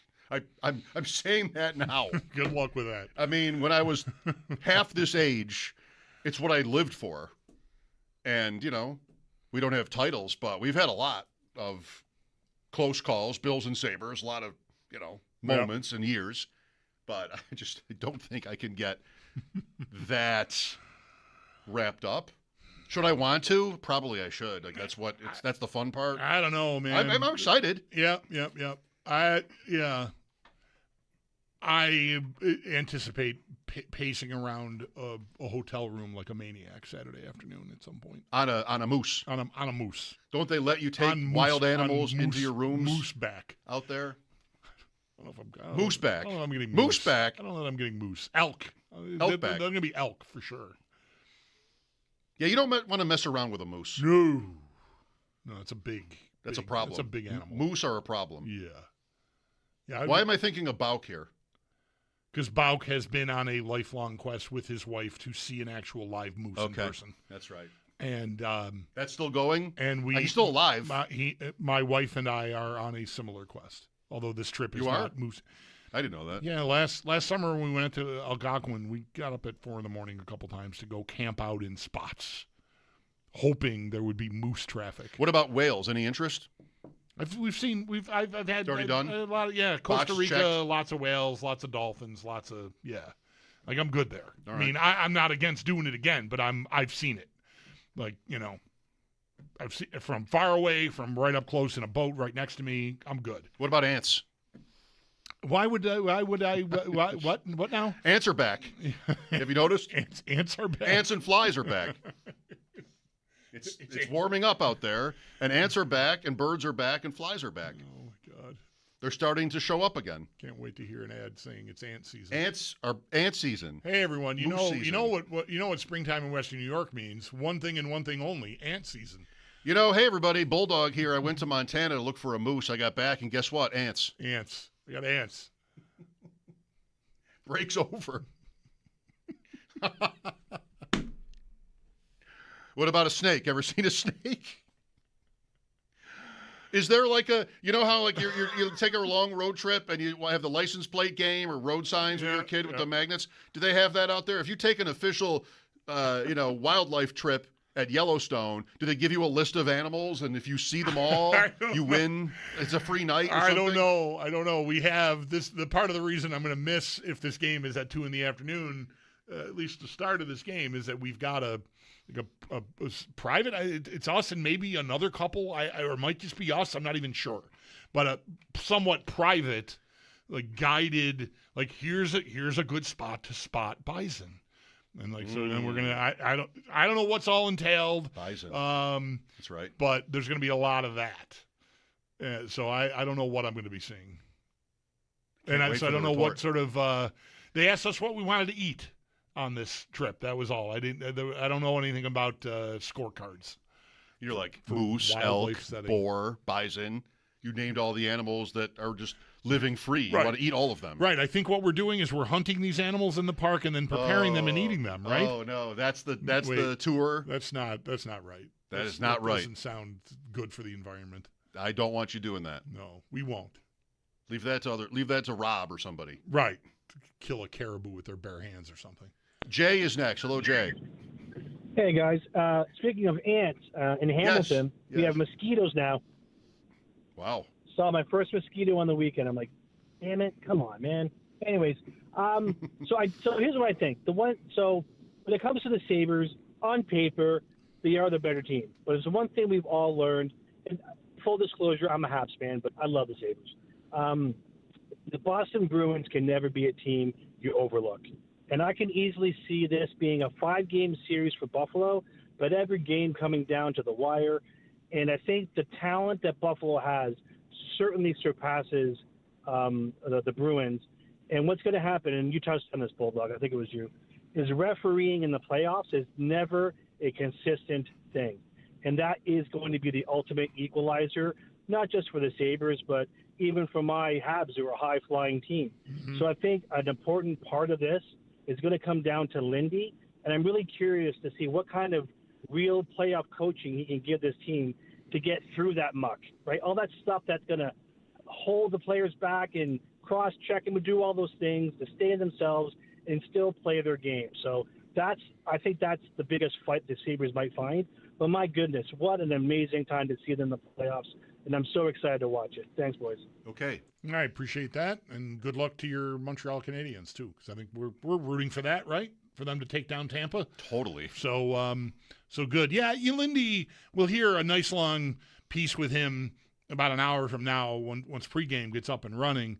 But I know from even earlier in the week, his appearance on the morning show and just other media availabilities, I've already heard him talking about, the playoffs. I think it was on the heels of the Chicago game, the nice plays they made for the last couple of goals. Like, those are great plays. It was really fun to watch, but, we know where we're going, and it's the playoffs, and oftentimes it's just get in behind the D, get out, pucks to the net kind of stuff. Like, there's a lot of that. So the Sabres' desire, their propensity to, highlight reel you might – I'll bet we hear Ruff talk a lot about reining that in to an extent, because you just don't have as many opportunities to do that.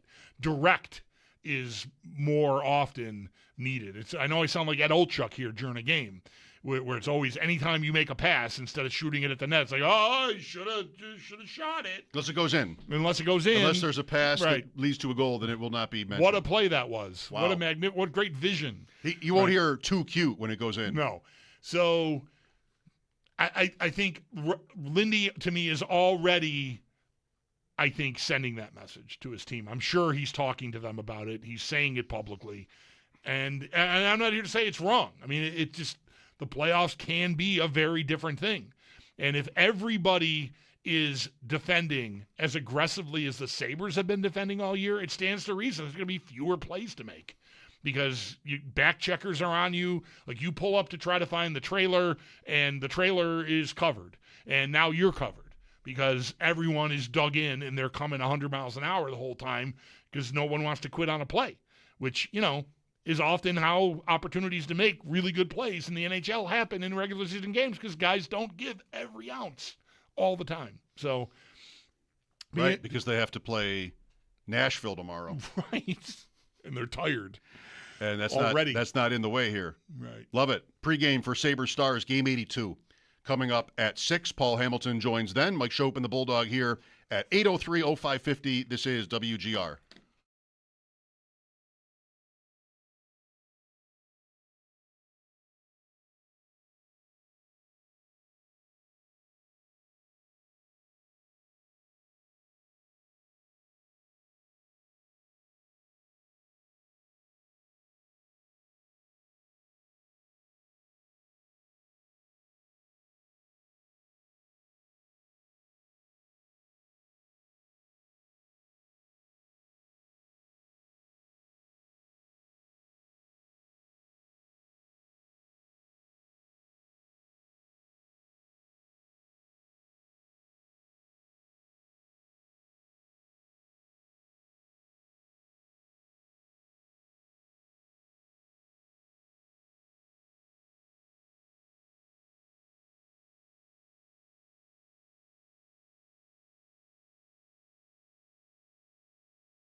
Sabres game night, and just 30 minutes until pregame as the Sabres will wrap up their regular season at home against Dallas. Again, pregame at 6, a 7 p.m. puck drop.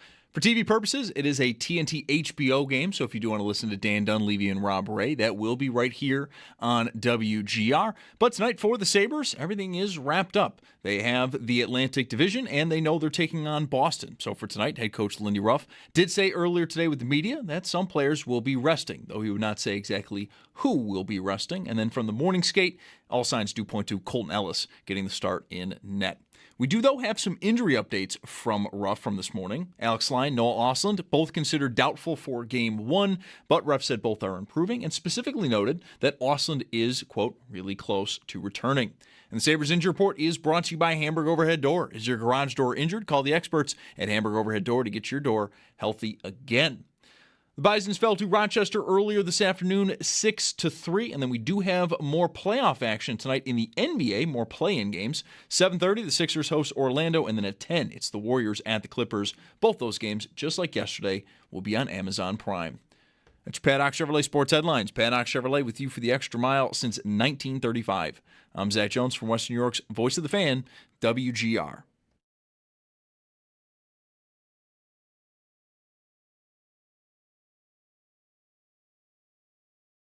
All you got to do is look at the stat sheet. 3 hits, 23 giveaways. I don't know if I'm back, but if I'm back, I'm changing this culture. These guys, they don't care. Losing is not important enough to them. It doesn't bother them. How can you go out and play like that? Should have done this about a month ago. But this is why we are where we are. This is why we're out of the playoffs. That kind of effort. You have to hate losing. I don't care if it's a meaningless game. I don't care. Show up and compete. 3 hits, 23 giveaways. Rick Bowness, Columbus. That started out so well. When he got there, they went on a tear, like 17-1-2 or something. Like, I mean, they were red hot.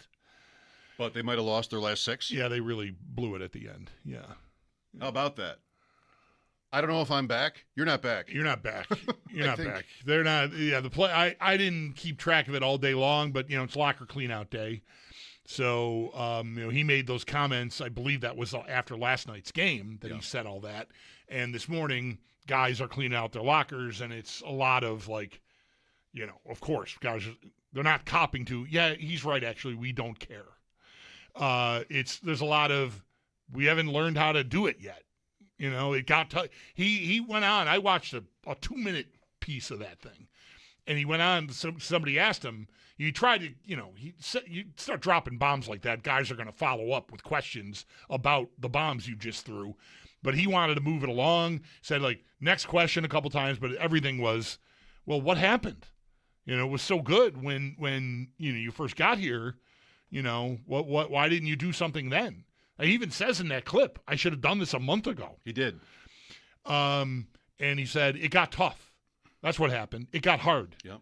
And once it got hard, we didn't know what to do. They didn't have a move. Didn't he also then go on to say, good thing we didn't make it because it would have been worse? Oh, God. Something like that. I don't remember. If we made it, it would get worse than this, harder than this. Right. Okay. Something like that. Anyway, yeah, he's got to be done there. I mean, they're not going to blow that team up completely, I'm not even sure if they should. Right. No, me either. It's what happens. So I get his frustration. If you are, you saw a team that looked like they could really put something together, a pretty magic run, and it just falls apart on you. But yeah, he's, to me, I don't know if I'm back. You just decided that, I think, is what you did. Because Zach Werenski is not going anywhere, and he's being asked why his coach is saying nobody cares. They're not going to play for you next year. I mean, due respect, the guy, he's 71. He probably wouldn't be back there after that. He might not be back anywhere after that. Right. I mean, he coached in the 80s. So the odds aren't great to begin with, but they did get on a run, like you said. Yeah. But I don't know. Do I want to hire somebody that would go off like that on my players? Right. Publicly? I'm just not sure that, yeah, right. No, that's a good point. It's not even just there. Players all over the league, you just did the thing you don't do. above and beyond. I mean, that was, he scorched earth. You can be mad about all play a guy makes or a penalty a guy takes or just the overall effort of your team. He went hard. They don't care enough. Yeah, he's probably toast. He has been around forever. The Sabres played them last week, and I had that little nugget about how there are 3 guys on that Columbus team right now that he's coaching, and he had coached their dads earlier in his career. Sillinger, Marchment, and I forget who the third guy was. Anyway, he's been around. He's been around a while. He might have been Ottawa's coach in their first in the building they were in when they rejoined the league. Well, he was Boston's coach when the Bruins beat the Sabres in the 92 playoffs. Dave Reed. That's Rick Bowness. Rick Bowness is the coach of that Boston team. Yowza. Not the next year, though. Did he say something? They went to the conference finals. They got beat bad by Pittsburgh. My buddy Drew was a Pittsburgh fan, and the Penguins were kind of new, or they were the year before, whatever, 91, I guess that would have been. Mm-hmm. But the Penguins just clobbered the Bruins and went all the way. Yep. Beat Chicago. Brian Sutter is the Boston coach. This is good little trivia. I'm not sure I could. Those are the only 2 I've looked up. Okay. I'm looking up Bonus and seeing that. Mm-hmm. Brian Sutter is the Boston coach for Mayday. Okay. What have we got? 82-83, 88-89, 92-93, 99-10. Do you think you could name any of the other Boston coaches from those playoff series? Wow. 82 and 83, it's not Sinden. Oh, geez. It's not Don Cherry. No, and it's not because this brawl fest we watched last week from '88 was that? Yeah, is Terry O'Reilly. So O'Reilly is the coach in 88. 88, right? That's what I'm saying. So 82, you're asking me here? Yes. Yeah, it's not O'Reilly. Might even still be playing in 82. He definitely was. Yeah. Okay. 88 and 89 are both O'Reilly. Okay. Those are Sabres years. So then 82, I have it now. It is a former player. Is there this is going to sound insane because I think if this guy coached, he didn't coach for very long, but is there a Jerry Cheevers on the Correct. list? Wow. He coached for 5 years. I've never been more proud. Oh, wow, that long. I didn't think it was that long. All right. He is the coach of the Brad Park. Wow. Cheever. Who's the goalie then? Peters. Lemelin? Peters is later, right? He's still Philadelphia. Cheevers. So the answers are Boston coaches against Buffalo in the playoffs. 82 and 83, both Jerry Cheevers. 88 and 89, both Terry O'Reilly. Not Milbury. He's in between O'Reilly and Bonus. Okay. So it's not Milbury. What happened to him? Good question. Is he talking for anybody? No. 92 is Bonus. 93 is Brian Sutter. 99, I'll give you a minute, and then 2010. 2010, you should get. Is it Claude Julien in 2010? Yes, he was there many years, 10 right. years. And I think even left and came back maybe at some point. Not sure. Maybe Montreal he did that with, yeah. So what are we missing now? The 99? 99 is the only one. Pat Burns. Pat Burns. What a performance. Now do the Sabres. Sabres is easier. The Sabres should be easier. Again, cheating because that seeing the highlights of the 88, 89, that era when O'Reilly's their coach, Ted Sater. Maybe.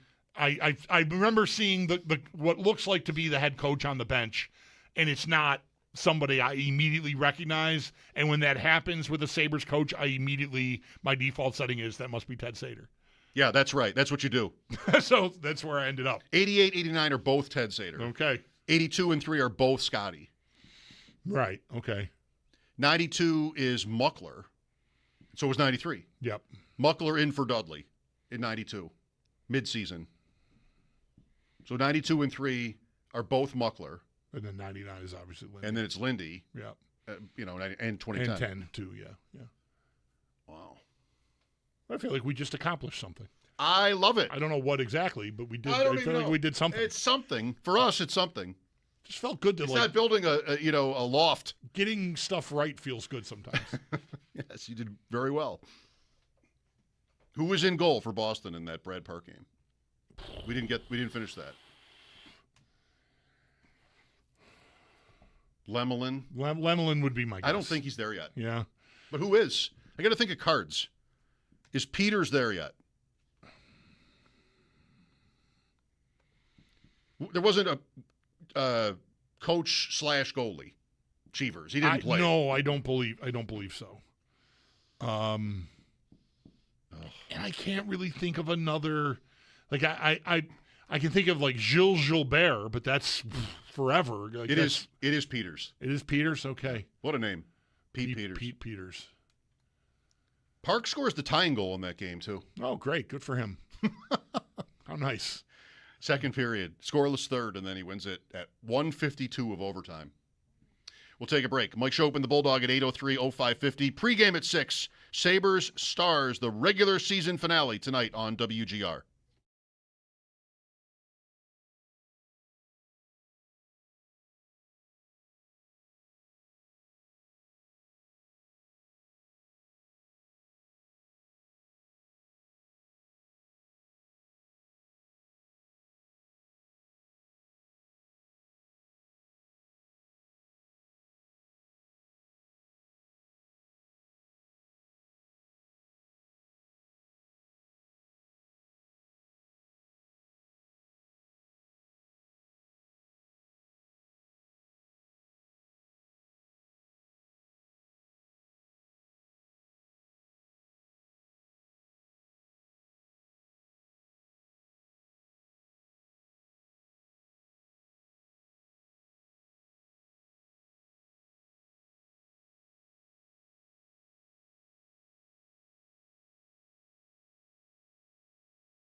The Sabres are back in the playoffs. WGR is your home for every moment of the run.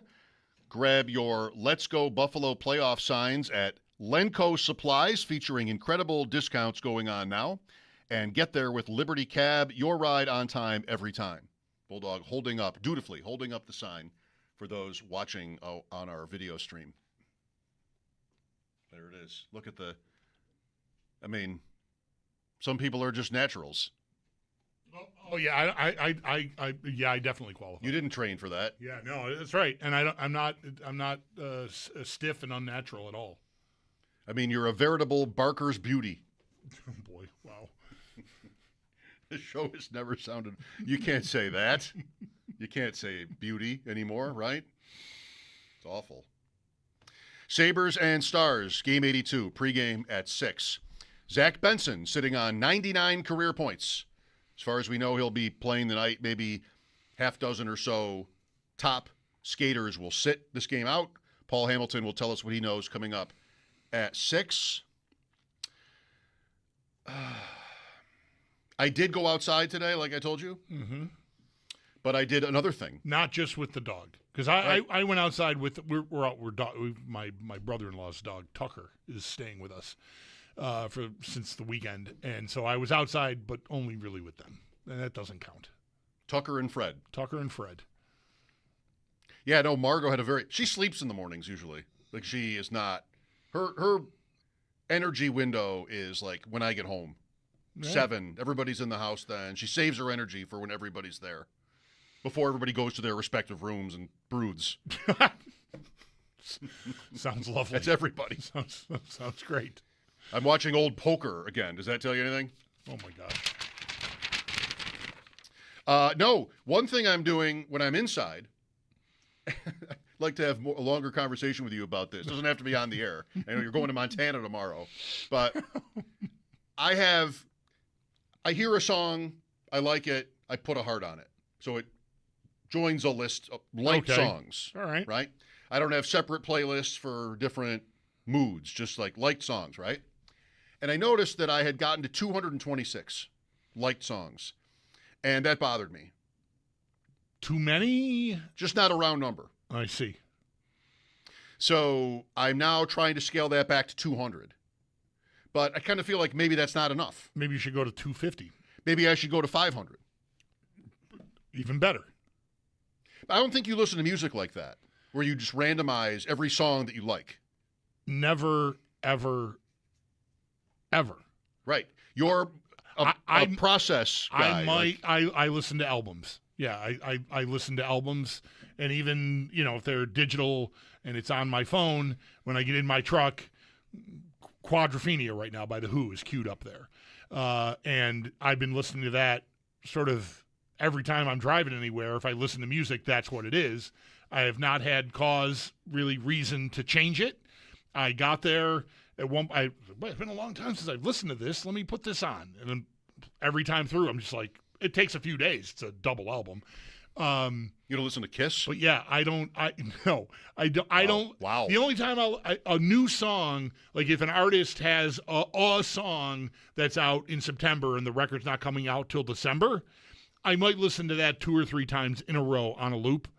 But even that, I hardly ever do. I meant the radio station Kiss, by the way. Oh, sorry. I thought you meant the rock band. Because when you scoffed, I thought maybe you'd want that back. Yeah. Same reaction. Just down the hall. It's all the same. They're friends of ours. But no, I don't listen to playlists.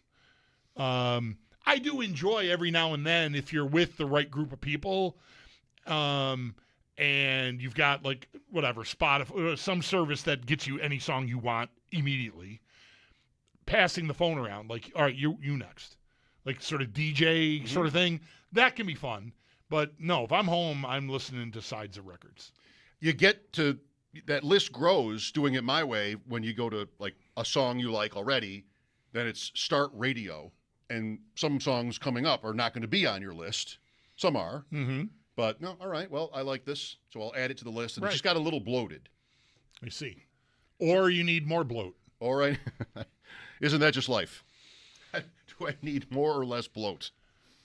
At least in this case, more is okay. Please make more bloat something that is desirable. this stage of my life, that would work well for me. Yeah, well, here's an area Yep. where I guess it could be called that. Yes. Bulldog's going to get you pregame with Paul coming up next. I'm going downtown. Look at the lines for the Thompson bobbleheads. Yes. Wish me luck. See ya.